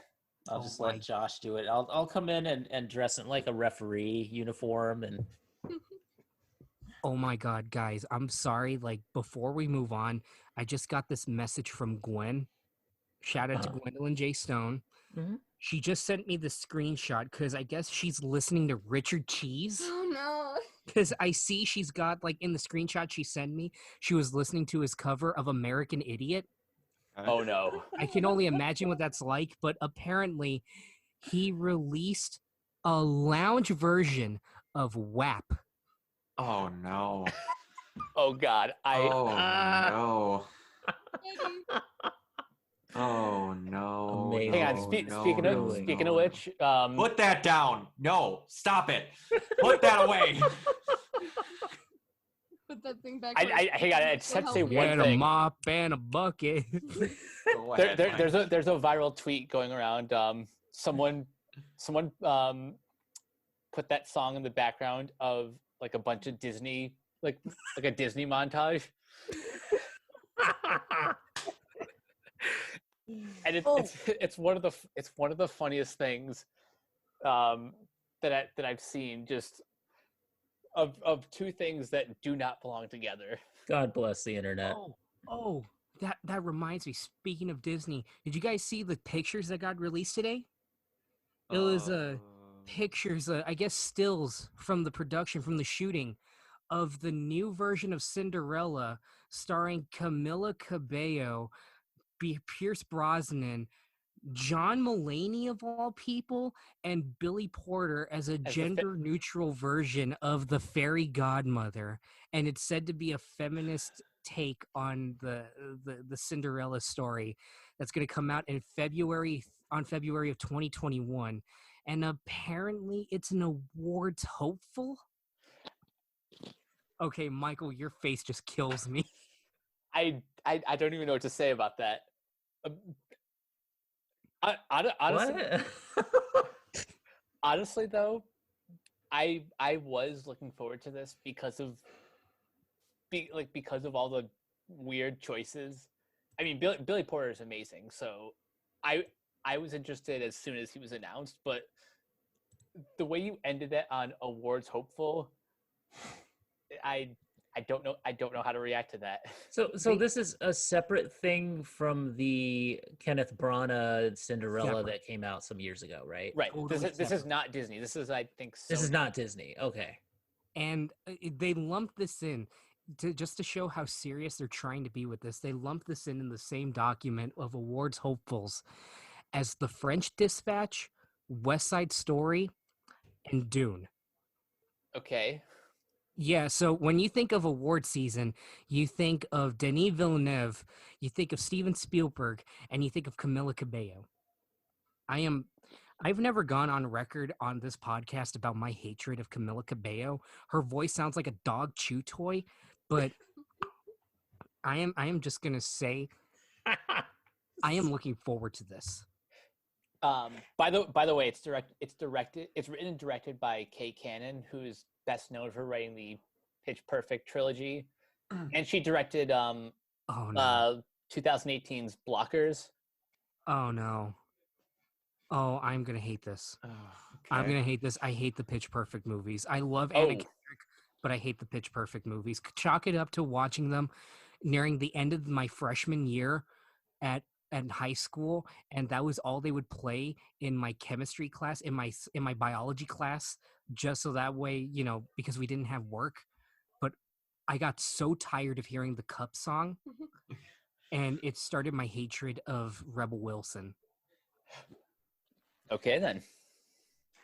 But I am looking forward to this. I Yeah, think it sounds bonkers. That's one way to put it. Yeah. Anyway, just to wrap up on the stuff with the Dark Crystal. Oh yes, please. Everybody, please go watch the 1980s Dark Crystal movie. It's very, very weird. It's very otherworldly. So just put yourself in that mindset before watching it. Don't ask questions. Just go with it. Peter Molyneux, whoever runs HBO Max, please take it. Just appreciate the creativity behind it. And then go watch Age of Resistance, because would I say that it's as good as the original movie? I wouldn't say so. But as a love letter to the original movie, I think it's fantastic. And both are on Netflix? Yes. Yes. Okay, good. So yeah, make sure you watch anything even remotely associated with Dark Crystal. It's on you now, Renegades. Okay. All right. Mike, since we haven't really spoken to you about anything on this podcast, so, directly other than the Gravity Falls thing, let's throw it to you now, because I know you wanted to talk about something music related. Yeah. So I've already given a quick plug to PJ Campbell's network, who just launched a Patreon earlier this week. Nice. So one of the shows that he has is called Suddenly Soundtracks, and this week they did something special. They did like a Survivor's Island, which is like their kind of version of a top 10 of the top 10 Beatles songs. And I'll send Keona a link to that episode for the show notes. Yeah, definitely. Overall, I thought their final list was pretty interesting. It matches a lot of my favorites, and I don't know if I have 10 songs, because making a top 10 list for the Beatles is one of the hardest things you can do for someone who loves pretty much all of their category. I don't think they have a single bad album. They have a couple songs that are like not their bests. Like I love Abbey Road, but Octopus's Garden is definitely the black sheep. In fact, that's kind of a lot of Ringo Starr's songs, unfortunately. I think his best is either Act Naturally or What Goes On. I'd say the worst song is probably that one song that I think Paul McCartney did, or somebody did, about this woman isn't dating me, so I'ma come get her, I'ma come jump her so that way she'll date me. What was it called? It was off the It was off like one of the very first albums that they did that featured "Love Me Do." Um, oh, it's probably something off Please Please Me. Yeah, yeah. But that song is probably, in my opinion, the worst one, just because it's the most tone deaf. Like, yeah, this was definitely in the '60s. Um, is it Misery? I'd have to look at the song titles, but it was one of those. I remember because I was looking at all the comments on YouTube. They're like, no. He doesn't literally mean he's gonna hurt the woman. It just means it's the pain in his heart, which is like, Yeah, and the stalker song does not mean that he's actually going to watch her in his room and sit outside the house. Yeah, it was worded that way accidentally. Yeah, so some songs like that just do not hold up by today's standards. yeah. So I'm actually gonna throw it to you guys. It doesn't have to be a top 10, but just in general, what are some of your favorite? We'll actually start with albums first, because I think that's a little bit of an easier discussion. Oh, dude, I'm not much of that old music stuff, so that's gonna be hard for me. But Hey Jude, Yellow Submarine, I'm probably one of the few people that holds Let It Be in high regard. Yeah, I love that album. the original or Let It Be Naked, which is, for those who don't know, it's their, I would call it their unmastered version, which is like it's the album but stripped of all the like orchestration and everything. It's basically just the raw recording. I'd say the original one, personally. they sang All You Need Is Love, right? Yep. Yeah. That's another one of my favorites. I really like that song. I found the song I was talking about. It wasn't off of Please Me. It was off of Rubber Soul. It was called Run for Your Life. Okay. Yeah, the lyrics on that one definitely do not hold up. Rubber Soul is I think my favorite Beatles album of all time, but I'll say that that's the one song I listen to the least. Yeah. The one I listen to the most is probably Nowhere Man, Norwegian Wood, and Wait. Nice. It's a pretty good list. Yeah, those on that album, those are the ones I go to pretty much constantly. Wow, I'm looking at the songs, and I'd honestly say that Please Me is probably my second favorite. Oh, Just looking at the songs, I think it's just me. I love the Beatles like earlier in their career, and I think not Sergeant Pepper's, but the one after that is probably my least favorite. Oh, Magical Mystery Tour? Yeah. Yeah, the thing about Magical Mystery Tour is it's fine. The songs are okay. Like compared to Sergeant Pepper's, which is like one of the first like the first major concept albums, and has pretty much become like a classic rock standard. Magical Mystery Tour it's fun. There are some fun songs. I like Penny Lane. I like All You Need Is Love, but it just kind of pales in comparison to what came before and what comes after. Yeah, like I'm looking at Please Me, and I see all these songs. Like they're songs I used to play back in the day, like when I was really little, when I was starting to get into music, and I'm just like, this is real music. I don't listen to Drake. I don't listen to Kesha. I was one of those cringy fucks on YouTube. We've all been there.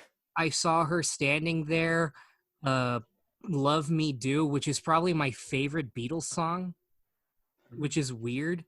Do You Want to Know a Secret? Twist and Shout, which if anybody took away anything from Ferris Bueller's Day Off, it's that song is awesome. That is that is definitely in my top 10, and not just because of Ferris Bueller's, but that it helped. It helped like solidify that as a classic. Yeah. Let's see what else. The White Album.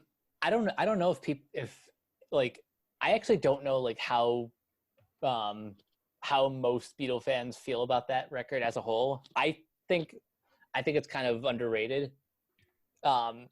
Granted, not all the songs are masterpieces, but you have Back in the USSR, you have While My Guitar Gently Weeps, which I think is I think that's my favorite George Harrison song.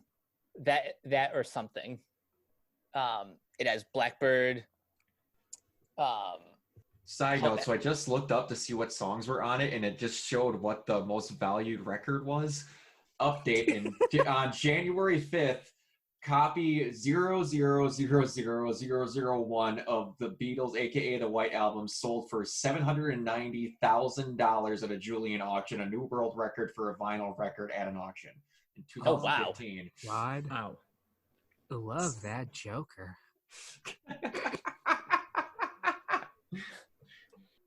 That's just insane. Holy crap. Yikes. So Josh, what was the first Beatles album that you've ever listened to? It's funny because I never used to listen to albums at all. Like I would always just kind of pick and choose the songs, and I guess I would be one of those people that used to listen to like the compilations of like best ofs that they would sell, but oddly enough, it was through the Beach Boys and through watching Todd in the Shadows that I finally decided, you know what? Let's listen to albums. Let's see what I can get. And from the Beatles, I'd still say Let It Be, and I think a large part of that is just nostalgia driven because I remember when I was a kid and I was trying to get into playing guitar. My grandpa, he told me if I'm really getting into music, one movie that I needed to get was Let It Be, the documentary that they did back in the day, which when you watch it, it's a really unflinching look at the Beatles in real time, just crashing and burning out. It is an uncomfortable watch, but it is fascinating. But even watching it, I still knew these are some incredible songs. Just Let It Be, Dig a Pony, I Want You, She's So Heavy, which I stand by is probably one of the sexiest songs ever made. I love listening to the like that bass line during the choruses. Yeah.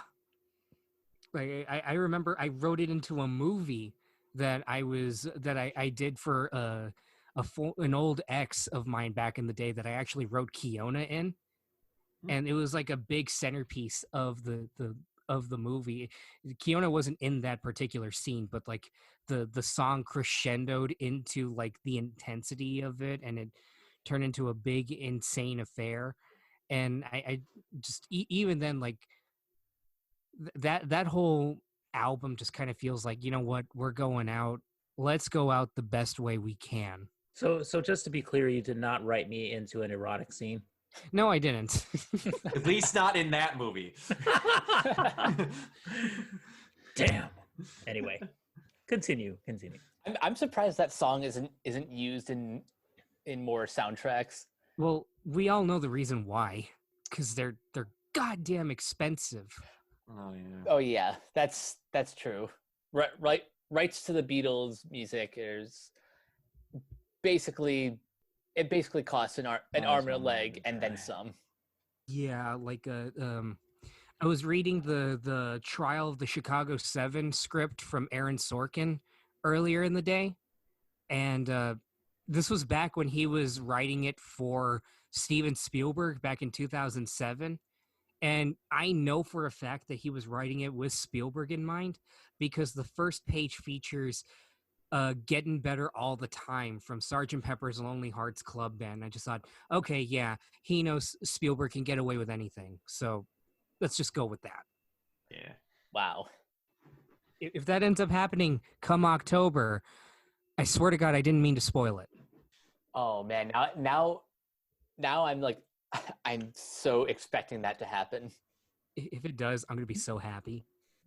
So the first Beatles album that I ever listened to, way back when I was like 4 or 5, my aunt was babysitting the three of us, myself and my 2 brothers, and she played Abbey Road, and that was probably the best first impression I'll ever get of any musician. That night it was Abbey Road and like the greatest hits of Simon and Garfunkel.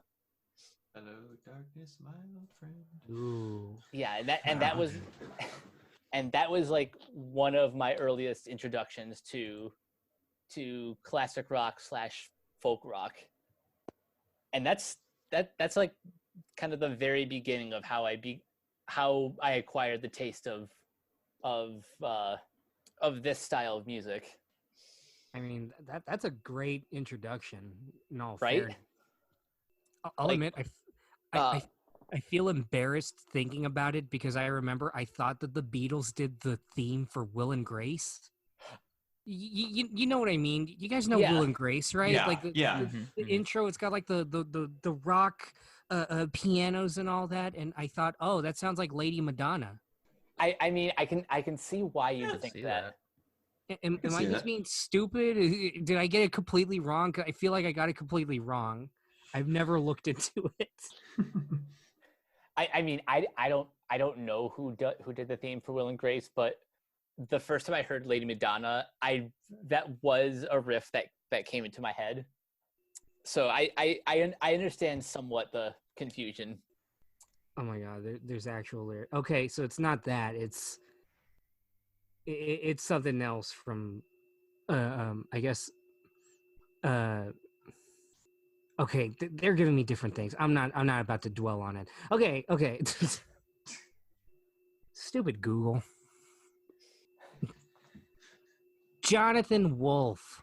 Okay. Fuck you, Jonathan Wolf. You made my job so much harder. Sorry to derail it. It's all good. That's all right. We'll fix it in post. So before we wrap this up, anyone else have any nostalgia for the Beatles or any other music from that era? I just always liked "I Am the Walrus." Yes. Yes. That's another one of those fun songs from Magical Mystery Tour. And also the one about Uncle Albert. What is the name of that song? I always forget the name of it. Um, The "We're So Sorry, Uncle Albert" song. He's like, "We're so sorry, Uncle Albert." I can't place the name of it off the top of my head. Yeah, I can never remember the name of that song for some reason, but I do love that song because my real name is actually Albert. But a twist. What? Yeah. I'm not that Albert, of course. I'm not that old. I I'm don't old, know. but I'm not that old. Albert Wesker. Yes, I don't- Albert Wesker. That is me. I don't know how rare it is, but if you've got an Xbox 360 or a PS3 and you've got that old guitar or old drum set stuck in your garage gathering dust, or if the batteries haven't corroded and messed up the little insert that they have on there, Mhm. and if it's not too expensive, I highly recommend getting the Beatles Rock Band. That I still own it. It's probably one of my favorite gems that I own, and it's probably one of the most comprehensive track lists of probably the best Beatles songs that you'll ever hear. And if you could stomach the sound of your own voice, it's also a lot of fun to play. I never owned Beatles Rock Band, but one of my friends from high school had it for the Nintendo Wii, and that pretty much took up a lot of time that year. The year it came out, we spent a lot of time in my basement jamming out to the Beatles. It's a probably one of my favorite spin-offs of the Rock Band series. Yeah. Oh yeah. Oh, yeah. I Um, can't hear myself sing anymore, other than if I'm going to be bet to do karaoke. There is a video of me singing "Don't You Want Somebody" or "Want Somebody to Love" by the Rolling Stones in a Nero cosplay at a convention from a year ago, and that might be Oh one of my- the last times I ever sing again. So I'm like happy someone got a video of that. Oh my god, please find that. I want to hear it. It's on my Facebook. I could get it to you very easily. Probably footage of me singing Brown Sugar at a friend's party from the Rolling Stones, and I felt so embarrassed because of what the song lyrics are, but they also recorded me singing Roadhouse Blues by the Doors, so Oh, nice. Nice. All right, guys. So next up on the topic list, let's go to a really quick one. Let's talk about our thoughts on Microsoft buying out Bethesda. So let's go back into like this video game frame of mind here. Brock, what are your thoughts on this? I'm going to quote. I don't remember what the tweet was, but I might have laughed the hardest I've laughed in about a week. God Howard, or Todd Howard, is a genius, and he somehow got someone to buy Skyrim yet again, but this time for $7.6 billion. Wait a minute. How many different owners has Skyrim had? It's on an Alexa, for Christ's sake. Okay. It's on every system. You can play it on any basic Android. Like, I've played through it. It's a text adventure on like it's ridiculous. It's absolutely ridiculous. It's gotten So, past the you're point of awake. parody. Exactly, but I was just like, okay. Like when they bought Mojang for Minecraft, I was like, oh, all right, sure. And then all of a sudden they're like, they bought Venomax, and I'm like, that sounds really familiar. What does Venomax own? Holy shit!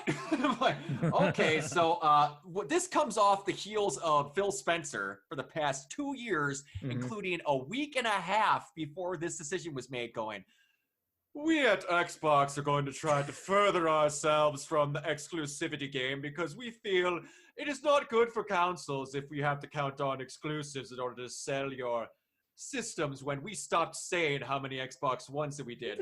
Oh, what was that? Bethesda will sell themselves for $7.6 million. I found some stuff in the coffers of the toilets of here at Microsoft. Have our money. It was pretty much Microsoft slamming their dick on the table going, yeah, we have more money than you. It was like, are you kidding me? I'll tell you what, man, if they are able to secure this and if they really do go all out with exclusives, I'm going to seriously have to reconsider getting an Xbox Series X sooner or later because like sad part is, yeah, I would appreciate, and I'm going to quote Pat from Castle Super Beast. She's really started counting for how many boy. times I reference Castle Super Beast. How it's all stupid good. is it going to be if we get these games to still be on the other consoles like PS5 and Switch, whatever they come out on, but you get to see an Xbox Games logo in the corner? oh god, Oh boy. Oh my god. I don't think they would allow it. Frankly, I think Sony would just be like, no. Or is it just No. going to be Microsoft? Yeah, Because Yeah. that's a future we might have. Because honestly, they would still make money making it on the other consoles. I mean, a lot of people are saying that like they shouldn't make them exclusive or they won't make them exclusive. I think they should, frankly. I think Sony's been winning the exclusive game. Why doesn't Microsoft, other than PC? Mhm. I mean, like, which really when it comes to the console wars, and by the way, the console wars are still going on, okay? Yeah. Like, dudes, come on. But, yeah, it seems to me like, they've lost the exclusive games so much lately. They might as well shore up their resources a little bit and might as well just make some exclusives, have Bethesda work on them. Why not? I mean, if you're trying to build Microsoft as a brand, that's the one weak point that they've had because they have all these franchises that they could resurrect, but they never do. Make Doom 3 on the Xbox One Series X. Yeah. I mean, yeah, right. Exactly. That will cripple On the Xbox One series. that will cripple the PlayStation 5. That'll that'll be enough to get people to be like, "Fuck." I I should have got my realize you Xbox said the One Xbox X. One Series X, right? Yes. Yes. Oh yeah, even we can't say it correctly.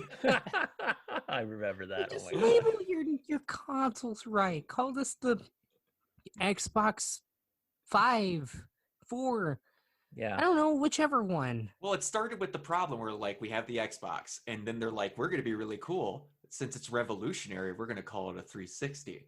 Then Yes. because it's an all-in-one, we're gonna call it the Xbox One. And then we ran out of ideas. And we'll call it the Xbox Series because it's a series. And we'll complain about our name because we hate that people call it the X-Bone, but then the next version literally spells X-Sex. Yes, exactly. Exactly.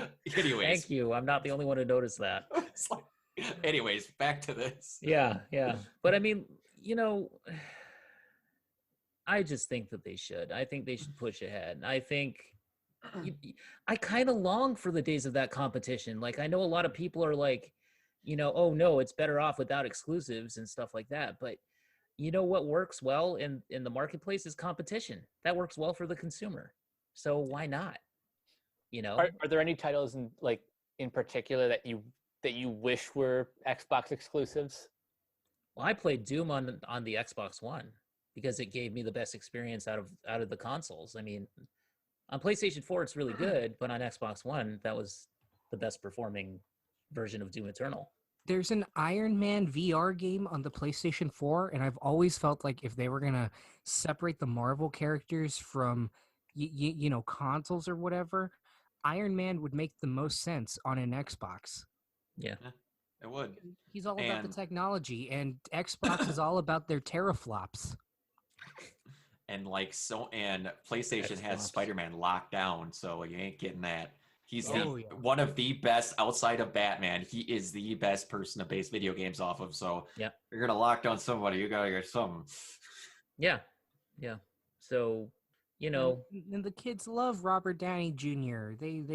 They're like, oh man, look at him. He was in Tropic Thunder and the movie where he gives the dragon an enema. So you know that's perfect.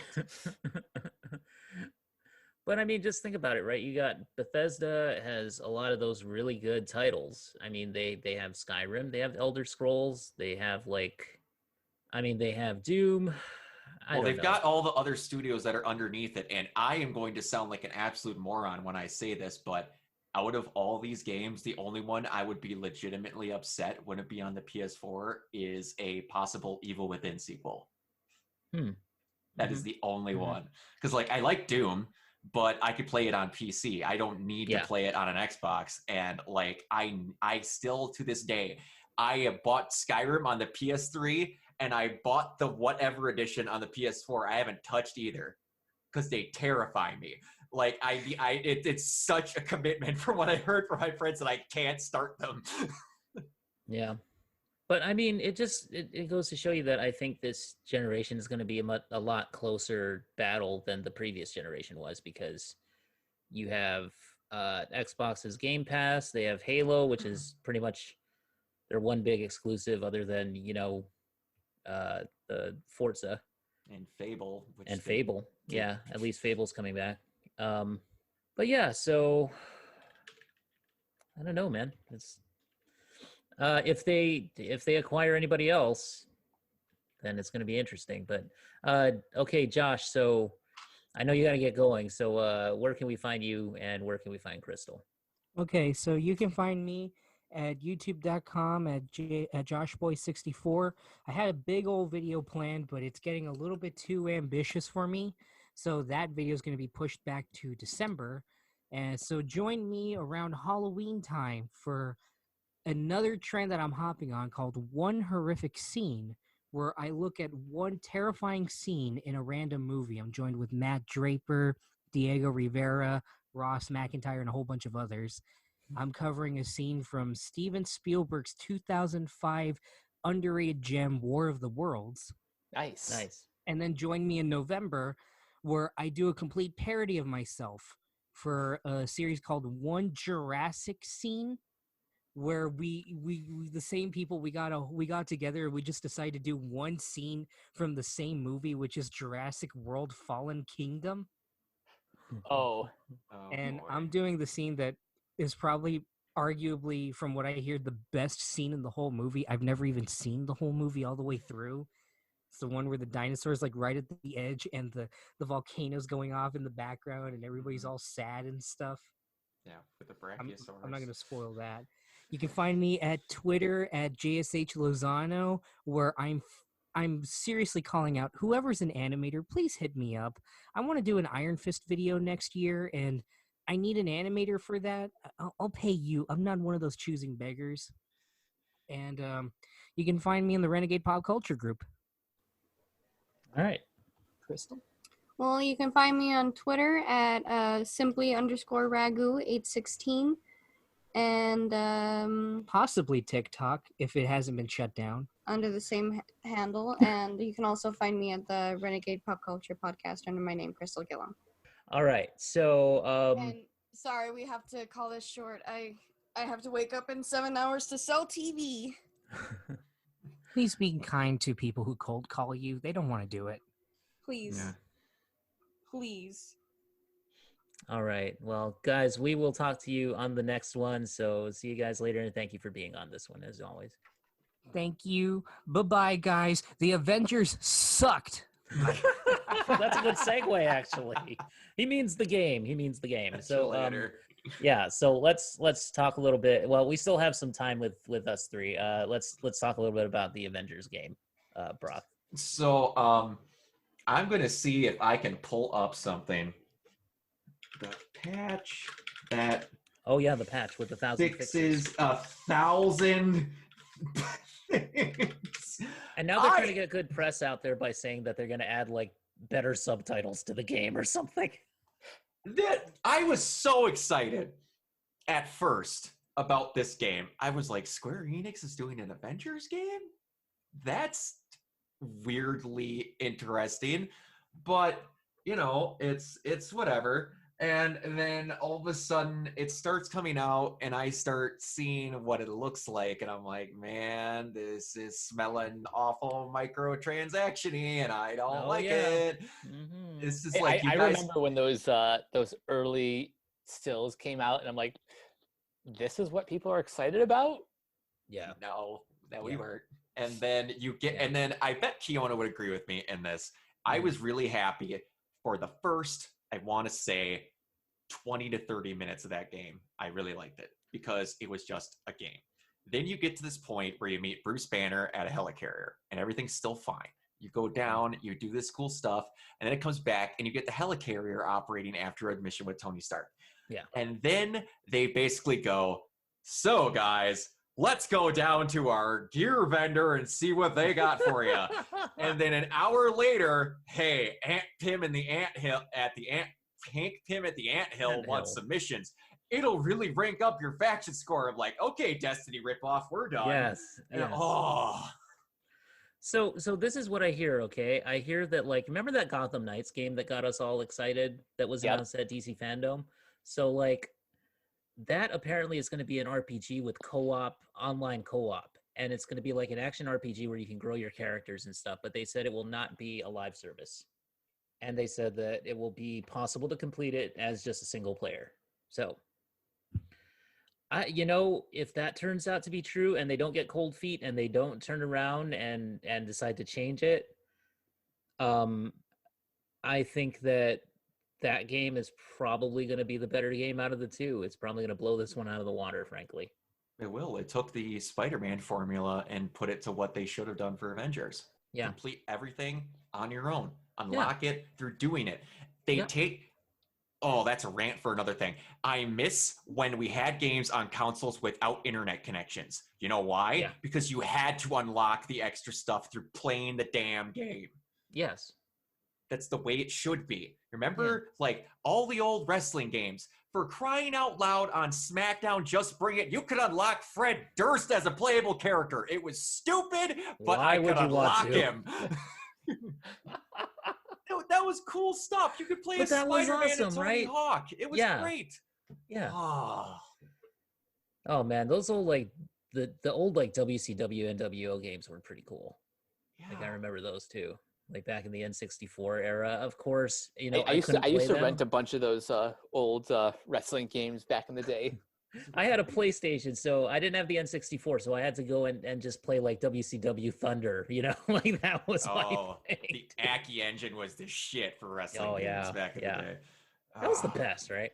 yes. But like, yeah, you know, I will say that the Avengers, I just didn't like the game from like minute one.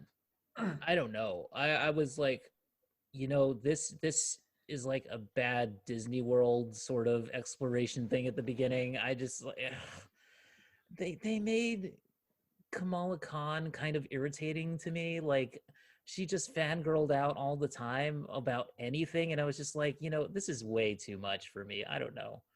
But I ended up playing through it and got to the part that you got to with, you know, the anthill and all that stuff. And then they open it up and start saying like, oh, here's a microtransaction vendor. Here's another one. And here's another one.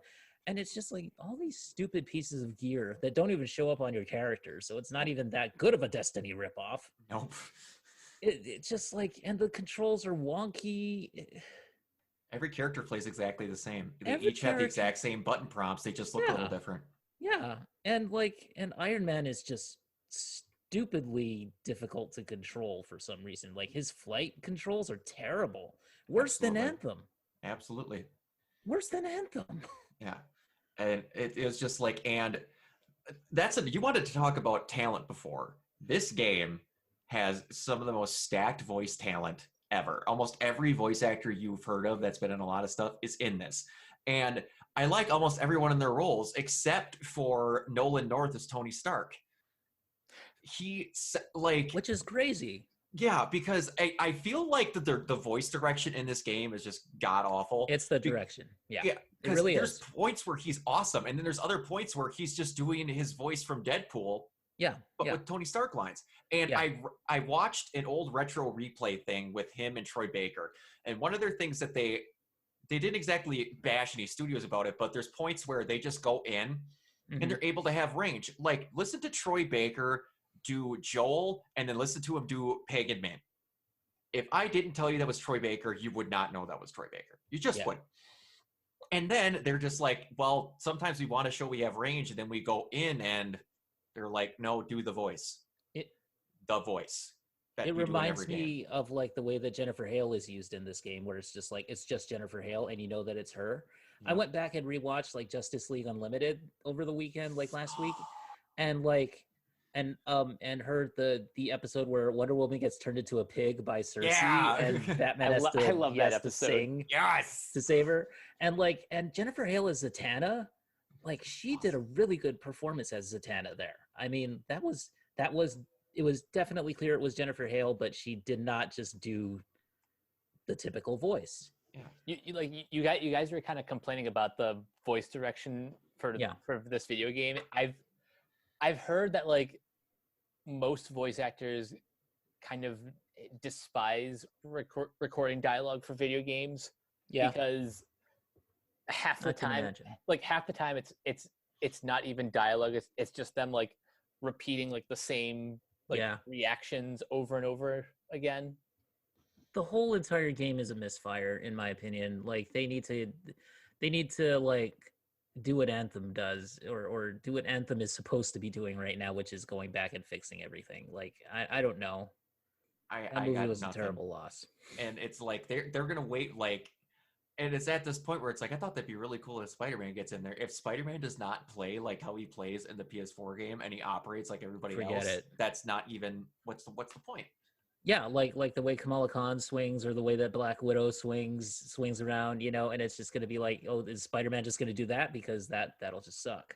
Yeah, You and know? the enemies are balls hard for no reason. Like Yeah. I died, I shit you not, probably over 30 times the first time I got to play as Black Widow, and I was super Yes. excited because the little fight that you have against Taskmaster was actually pretty It was fun. really cool. Yeah. But yeah, Oh yeah, I got to that part and I was just like, oh my god, this is seriously stupid. Like, what are they, you know? And you can't jump over that one guy. no. That one dude that they tell you, okay, you can jump over him and avoid his shield that way, and then you end up trying to do it with Black Widow, and she just can't do it.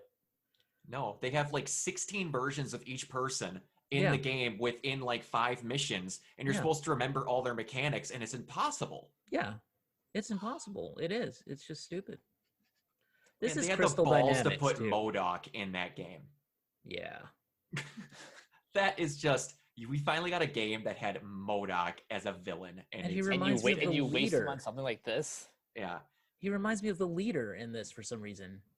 Well, that's what he looks like at first. I didn't even know that was MODOK at first until his head was 16 times the size of his body. It just, oh God, I don't know. I really. And my biggest slight against this game is that Captain America is not fun to play as. Yeah. He should have been the one you nailed as combat, and he sucks. Oh, yeah. Him and Widow should have been a home run. And this is a good studio. This is like Kristal Dynamics. You know, like they should. They recently made all those Tomb Raider games, and all of them to me are knocked out of the park. Yeah. I think it wasn't it Montreal who did the Shadow? Eidos Montreal? Yes, you're correct. Yes, you're correct. But like, yeah, they did a really good job with the Tomb Raider reboot. They did a great job with Rise. I know Josh probably disagrees, but you know, I mean, like, they're a good studio. I don't know why this was such a failure. Other than they just got pushed into releasing it early and, you know, microtransaction the crap out of it. And just live services for these types of games, they just don't work. You know, put in a 4-player mode for people that want to play online or not. I feel so awkward because Mike clearly has nothing to say on this. And we're just I'm bashing the wall with it. I'm like the not video game guy, but I'm listening to all of this and just thinking like on the one hand, wow, I kind of dodged a bullet for you did for not getting this. You also dodged a bullet for just not participating in the pre-order fiascos, because that was ridiculous too, man. Just like wait for it. Just wait for whatever system you want to get if you want to finally upgrade to like a console, because it's not worth going through this. The worst part that sucks about this is we're not exactly spoiled for choice for video games right now. No. So I was really hoping this was going to be good. Me too. It sounds like the biggest problem with it all is that they rushed everything. It's also that I don't think they know what they wanted to do. Yeah. They just wanted to make a ton of money off of it. Basically, it's a cash grab. Yeah. Nothing about the production makes any sense. Like again, why Square Enix? Why not like keep it in the like why not keep this in like the same universe as like the Sony Spider-Man game?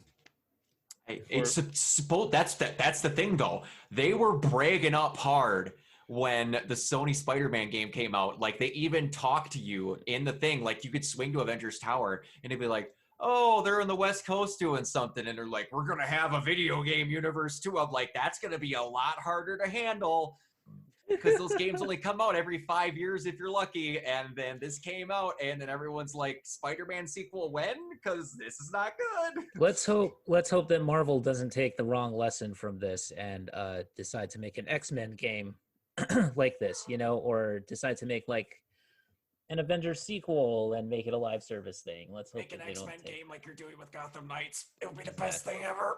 Exactly. Please. Yeah, see, that's something I can get behind. If I'm going to get one of these consoles, I would definitely go for something like a Gotham Knights or an X-Men game of that similar caliber. Because like in my head, if we're going to not have microtransactions but have like a cool home base, kind of like Far Cry, or a Far Cry New Dawn, how they handled it, where you go out and get resources that you could get only in the freaking game and then come back and like you can gain skill points faster. Or you could get health upgrades or like whatever, but it's by doing something and then actually gaining it from playing in the game. Yeah. You imagine like a teacher gives you a mission at the Xavier School for Gifted Youngsters, and then all of a sudden they're like, you got 5 skill points out of it, and all of a sudden it's like, cool, here's this cool suit for doing that for me. It'd be awesome. take my ideas. All you got to do is credit me here, Marvel. Like, just, I'm not exactly digging for highbrow quality stuff here. It's not hard to figure out. You know what you want. You just don't know how to make too much money off of it because, God forbid, you can't throw 76 whatever billion dollars you threw to buy Fox. Oh. It blows my mind. You could spend all this money to get these properties, and then when it comes time to using them, it just goes, oh, there's the nearest toilet. Why? So, okay, so now that we've said our piece about Avengers, I think, Mike, I wanted to see if you wanted to maybe tease out anything that we have coming up, or like besides the tuned up. Like, I know we want to do at some point in the future, we're probably going to do like a Schwarzenegger appreciation episode and a Batman retrospective. So Yes. Yeah, those are some things that I definitely want to do. Schwarzenegger will be fun because it's just an excuse to go back and watch, some of his classic films. yes. Remember when I said I was going to kill you last? I lied. Then she goes, what happened to Sully? And he's like, I let him go. Go. Come on, Dick. Come on, Bennett. Let's party. Let off some steam. I'm so excited. As long as it lets us talk about Last Action Hero, yes, or Commando, or Predator. Or just even, okay, now I can't even think of it. Put the cookie down. What is the movie? I can't think of it. Kindergarten Cop? That's Jingle All the Way. Jingle All the Way, thank you. Oh, yeah, yes. That's what it was. Jingle All the Way, Kindergarten Cop. No, those are my cookies. You put the cookie down.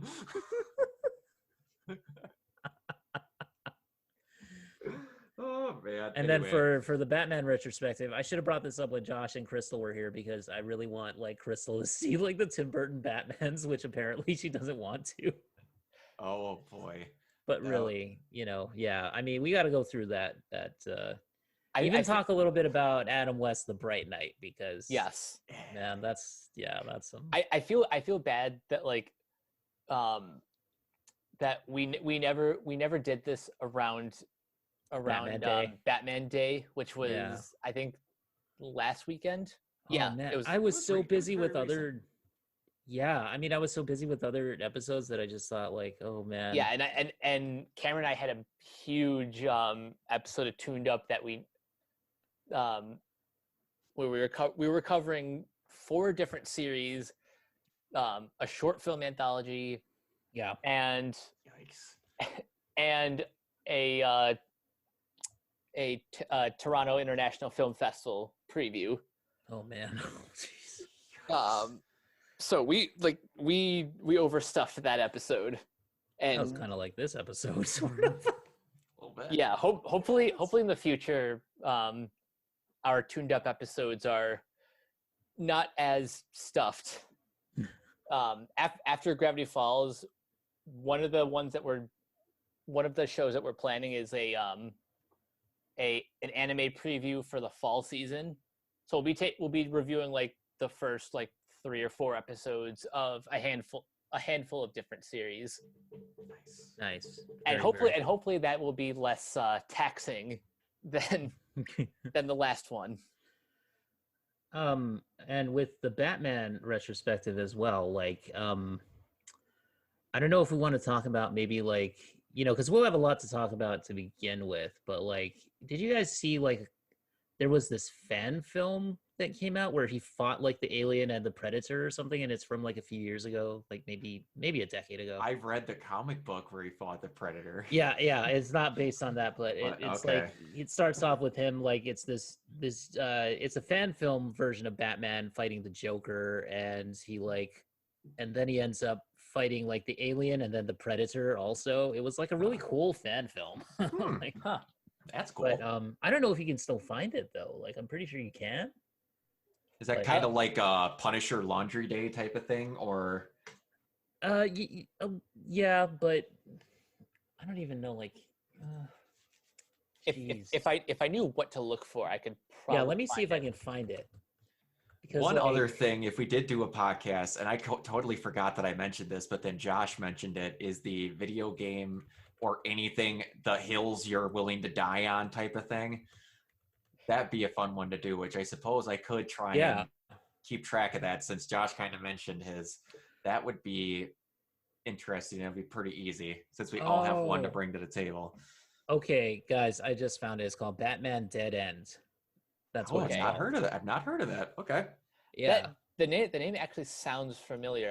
I just don't remember if I actually saw. I'll send it to the chat and stuff just so you can see it. It's kind of an older one though. Like it's been around for a long It's time. from 2003. Yeah, Okay. it's been around for a while.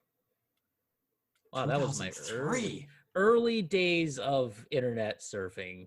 I was in middle school when that came out. Wow.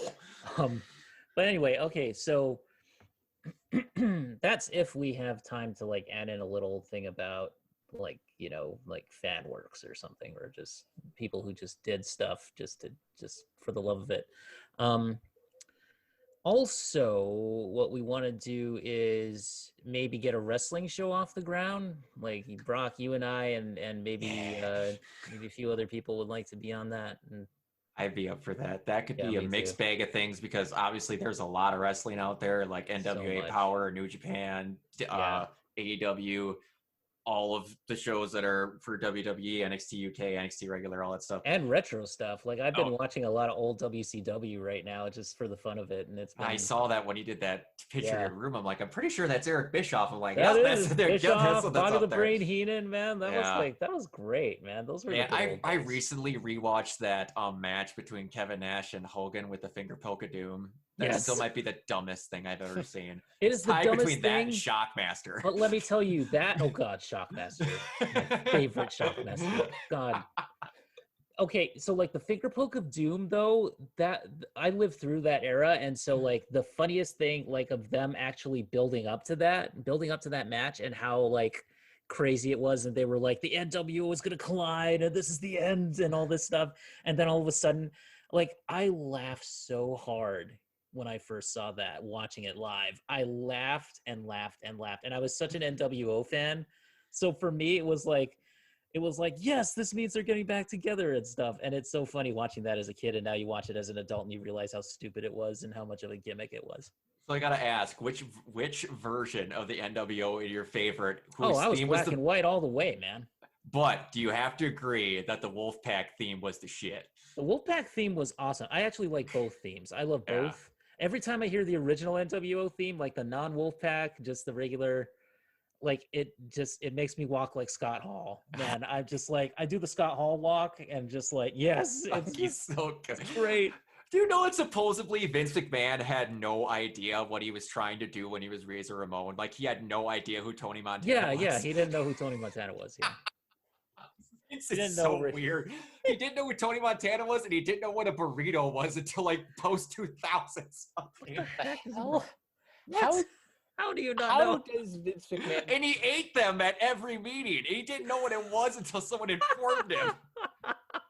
He also hates sneezing love because he has Vince. no control over it. Vince, it might be the Yeah, weirdest they human did that being on ever. they did that on AEW with Brody Lee when he came over, and they were like, they did the Dark Order eating like together, and then somebody sneezed, and he was like, "What?" And how does McMahon put on pants in the morning? I don't know. He supposedly only gets 2 hours of sleep a night. Supposedly. Well, that must Crazy. explain would his crazy. That explains a little bit. Oh man, but yeah, no, that would be a lot of fun. I'd be very up for that. But like, yeah, I mean, we just had some tragic news too with Road Warrior Animal passing on, and like, yeah, and so I mean, I guess there are a lot of things to talk about. Cody's return on AEW this past week, like, what's up with that? Dude, like, looking like regal as hell. That like Yeah. purplish suit and that jet black hair. Boy, looking Dude. good. Holy crap. he was like, yeah, I've been, like AEW for me is the best thing on. So I just like, in terms of wrestling. So like, I just really want to see what they do with this character now. There's a lot of rumors going around because of Tully and Arn and all that they might make a modern version of the Four Horsemen, which I think would be awesome. FTR Sean Spears has already practically got the glove and everything. He's already in this. Yeah, and then just If they throwing do Cody. He did the if they figure add four for crying Cody- out loud. Yes. Then like I'm so down for that, man. I'm so down for that. Being the Four Horsemen, like the new Four Horsemen. Yeah. Oh, he's so good. He's so so good. good. If Plus, there, they get if there was one wrestling show that yeah, that I was going to get into, AEW seems like the most appealing. yeah. It does, because it's what you would not know this, Mike, but back in the day when TNA, yes, it does stand for tits and ass, but it used to stand for total nonstop action. They used to very much just, which is not that much better of a title. They used to basically, if someone got fired from WWE, they were immediately hired at TNA, and they were pushed to the moon over all of the guys that they had in there. And AEW gets a lot of criticism, which I think is not founded at all, where they've hired some ex-WWE guys recently, but the difference is they hired the ex-WWE guys that were good in WWE, but never got their chance in WWE. They never got their chance. Yeah, exactly. Like Brody Lee never got his chance. And like Miro and Matt Cardona and all these people. Yeah, And they're like, shocking. When you give them good stuff to do, not some backwoods whatever, and just like throwing me off of a freaking banister in a wheelchair after John Cena makes out with my girlfriend. I'm like, why do we do this stuff? It's so dumb.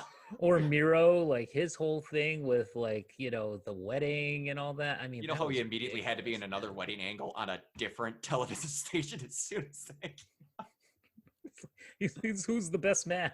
Yes, exactly. Mike, if you're going to watch anything, you should watch AEW. You should watch SmackDown, AEW, seriously. honestly, of anything WWE, SmackDown is firing on all cylinders. Yeah. Raw is whatever Terrible. the stupid shit they're doing with Retribution. Look up the names of all the Retribution members in Slapjack and Urban Dictionary. What's like What? Okay, so His they name have is Slapjack. they have these people that were supposedly terrorizing the show, and like the most horrifying thing they did was throw a Molotov at an electrical conductor and break some glass. That's all they did. But they're supposed to be this menacing force that's terrorizing the industry. But they only attack one show. Both shows shoot out of the they only same attack building, one show. and then all of a sudden they come out on the show and they're like, they've been given contracts. I'm like, why would you give them contracts if their entire mission is to destroy your company? And then all of a sudden, one of them, who's Dio Madden, who I respect, he's an awesome dude, but he's just getting the shaft with this. Plus Mia Yim and Dijakovic. But yeah, there's like a lot of NXT people. Yeah, and Mercedes Martinez, and they're like, yeah, so they figured it was cheaper to give us contracts versus all they were paying and the security were beating up. I'm like, just stop talking. Seriously. Please stop talking. Just stop but that. like the Urban Dictionary Nobody for their talks names, like that. like T-bar is basically the definition of when a woman's thong rides up her ass and it looks like a T-bar. So I'm like, that's intimidating. Oh my God. And slapjack is the best one. Slapjack is the act of masturbating into one's hand and then slapping your significant other across the face. What? Fucking McMahon. And then they're like, one of the female members, which it might be, they're looking at naming them Retaliation and Redemption, because I'm like, what do these names even mean? What? One of them was going to be Shatter. I'm like, shit. Is this American Gladiators? I don't know. Which, by the way, I loved that show when I was a kid. Anyway. It was great, but man, it's just like you have these good ideas, and then Vince gets a hold of them. Yeah. And there are so many people that are ex-WWE people going, the show, the second that Vince is done and it's Triple H's baby, if it actually does get to him, because supposedly there's some business stuff with his credentials and why he might not be able to get a hold of it until some other stuff changes, is going to be like this for a while. And Vince is, I believe, over 70? He is. Good Lord. Yeah, I'm pretty sure. God, he's been around for like since I was a kid. Yeah, so. It's ridiculous. Back when it was the WWF. WWF, yeah. Yeah. Yep. And I hate the fact that on NXT they got rid of Mauro Ranallo as the announcer, because he was really good at like hyping it up. And then they got rid of the other guy too. Not what was his name? The British guy. Yeah, they got rid of him too. But it's like, I'm wondering, with Nigel McGuinness, I don't understand it, but I'm wondering if Mauro Ranallo was having mental health stuff again. Yeah, maybe. I know we had some issues. I hope that's the reason, because if they just got rid of him, that would really suck. Wade Barrett is all right. coming back. I thought that was kind of cool because he was one of the original in the NXT, one of their first ever great ideas that they just threw in the trash because Yeah. Super Cena wins low. I love John Cena, but there was a time where it was like, why? Why did we do this? Even John Cena admits that, and freaking Nexus, whatever, was just trash. Oh yeah, God. I'm gonna get DDT'd on the concrete, come back and get 2 pins and submit somebody. What? Again, Mike has no damn clue what we're talking about. I was not watching though. I was not watching at the time from like 2000 up until like 2018. I never watched it, and then like suddenly at work one day, I was just like, I think I'll watch wrestling because it makes me laugh and it's entertaining. I watched it because I loved playing the games up until SmackDown started getting way too realistic, where it was like, you need to have a stamina meter. And then when 2K got a hold of it, I was done. Oh, it's way too much. It sucks, man. It's terrible. Anyway, so yeah, obviously we definitely want to do a wrestling podcast, I think. Yes. Let's get into that point. You guys definitely need to start a wrestling podcast. I think we should try to invite Simon Miller on too. I don't know what the time difference would be. I don't know if I would be able to handle myself if I was in the same chat room as Simon Miller. I might not be able to speak. There was like a video. Do you guys remember this? Because it seems to have disappeared off of YouTube or something. But there was like a video of him when he was editor-in-chief of like videogamer.com or something. And he was touring one of the E3, like it was either 2015 or 2014, something like that. Mm-hmm.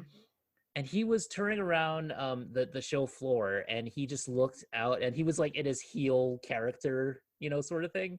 Nice. And so he like looked out at from the balcony on like all the people in line, and he was like, imagine a clothesline from here to the end of the platform. He was like to the exact end of the Civic Center. And he was like, the best move ever.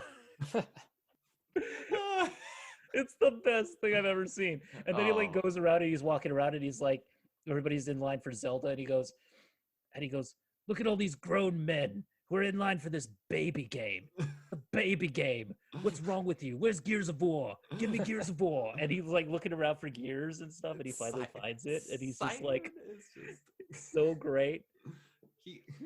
He's one of just the best people on the planet. I love I get all of my wrestling through Simon with Ups and Downs, and then Adam Wilborn and Andy Murray, because I can't watch it because I don't have cable, and you need to have a cable company to get a subscription for WWE Network, from my understanding. I might look into it more if we're going to do that. I don't think so. I think you could just pay $10 a month or something. Or can you? Yeah. Okay. Pat said in Canada you have to have a subscription, or you have to have a cable provider. That sucks. But anyway, if it's different here, I'll get it, because for $9 a month, if we're gonna look at stuff, that's perfectly fine. But yeah, I just pay for it. They have all the old stuff too, all the old WCW stuff and like the old WWF stuff when they were good. But back in the Attitude Era, man. Like Simon just did a retro Ups and Downs for WrestleMania X7. Yeah.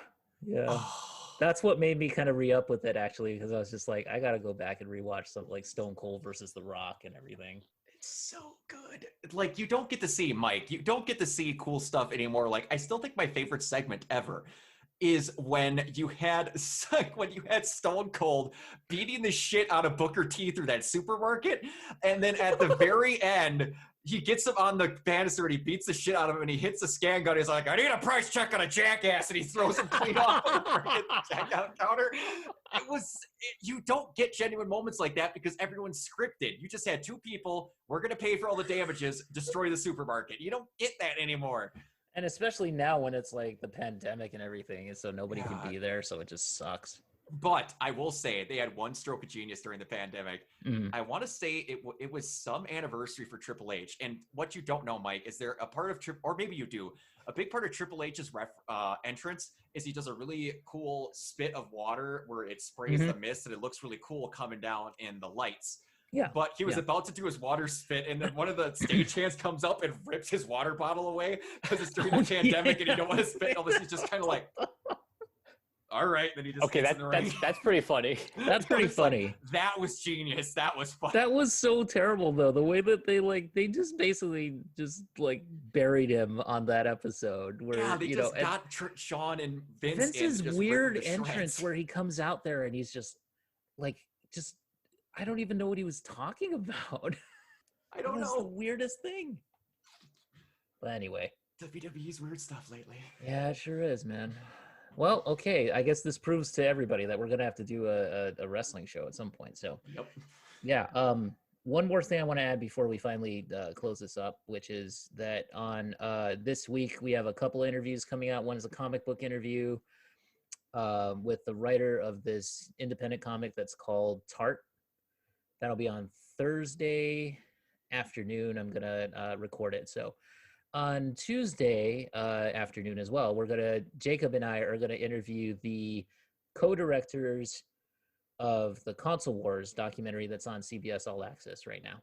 Nice. Awesome. And also, one of them is the author of the book, which I read. I haven't devoured a book like that in a long time. So that was really cool. So I'm gonna keep my comments about the Console Wars to myself because we're running long here. But yeah, on that day we'll talk about it, and then on the next Streaming Wars we'll talk about it. So. Also an episode of Arcade maybe on Thursday night. I'm not totally sure if we're going to do that, but we'll try. All right. Anybody else got anything coming up? Outside of, it's going to be tomorrow because I have to go to bed immediately after this. Tomorrow will be the very first episode of our Fresh Takes being uploaded. So it's not very long. The first one I think is like 15 minutes. So yeah, these reviews are pretty short, but yeah. I gotta watch that show. It's one of my favorite things that I've recorded so far. Yeah, it's on Netflix. It's a super easy watch. I watch it every year on my birthday weekend. Nice. It just rejuvenates me. It's so good. Nice. It's well worth watching. But let's get on that arcade thing too, so that we can maybe talk about some more like TGS stuff that we saw that's kind of interesting, like Virtua Fighter coming back. Possibly. Oh, yeah, that's right. Possibly. Yeah. Oh man. Microsoft may be buying Sega in the future. Maybe. Oh my God. Let PlayStation have Sega. No, let Microsoft have Sega. I am so much into that because honestly, like the original Xbox had so much Sega to it. It's just like I would hate it if Sony like bought Sega for some reason. That would just be like. I'm just waiting for something stupid like Sony bought Rockstar. They don't have that kind of money. I'm just waiting for something stupid. Sony just buying Rockstar. That would be great. All right. So anyway, Mike, I'm sorry. I don't mean to take over your hosting duties here. So that's all right. So other than the Gravity Falls tuned up, we're Cameron and I are still kind of planning out the next couple of months. We know we definitely want to cover Over the Moon on October 25th. That's that looks really good. Yeah, it's a new Netflix film directed by Glenn Keane, who was a former Disney animator who worked on Little Mermaid and Hercules, and Tangled. Love all three of those. Yep. Mm-hmm. Yeah, so that's one that we definitely need to cover. And then outside of that, we will just keep you posted on future episodes. And I believe that covers everything. Before we head out of here, Brock, where can everyone find you? You can find me at everywhere at Organoid Zero, mostly kind of Twitter. I guess I use it once in a blue moon.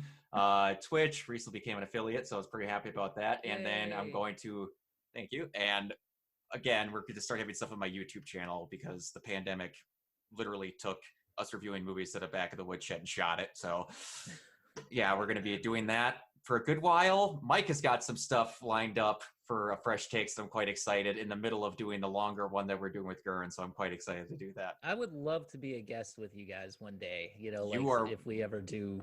Yeah, that'd be cool. Welcome whenever, man. Like, even if you, like, in the later instances watch the show or do whatever just to be a guest to ask questions, anytime. Like, me and Mike are just hosting. If someone else had a fresh take to come on and do it with, we were more than welcome, man.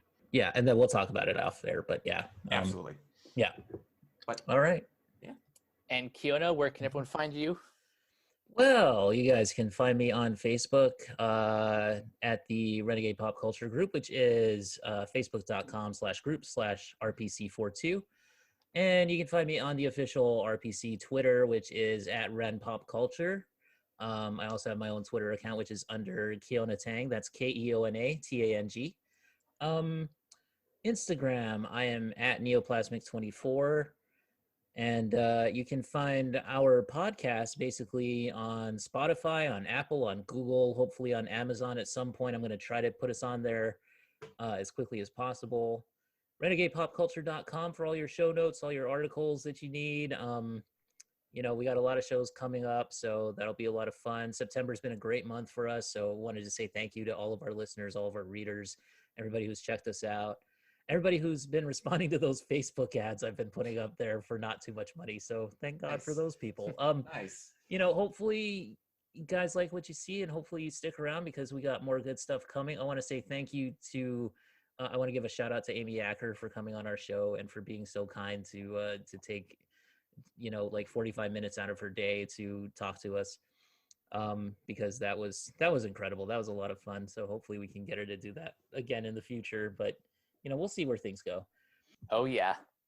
You guys can find me on Twitter and Instagram at CaptainK42. Check out all my quick thought reviews on letterboxd.com/CoachK42. And look for me in all the various Facebook groups, just at my name. That'll do it for this installment of the Renegade Pop Culture Free-for-All. Tune in for the next one. Peace out. Love you guys. Peace out, guys.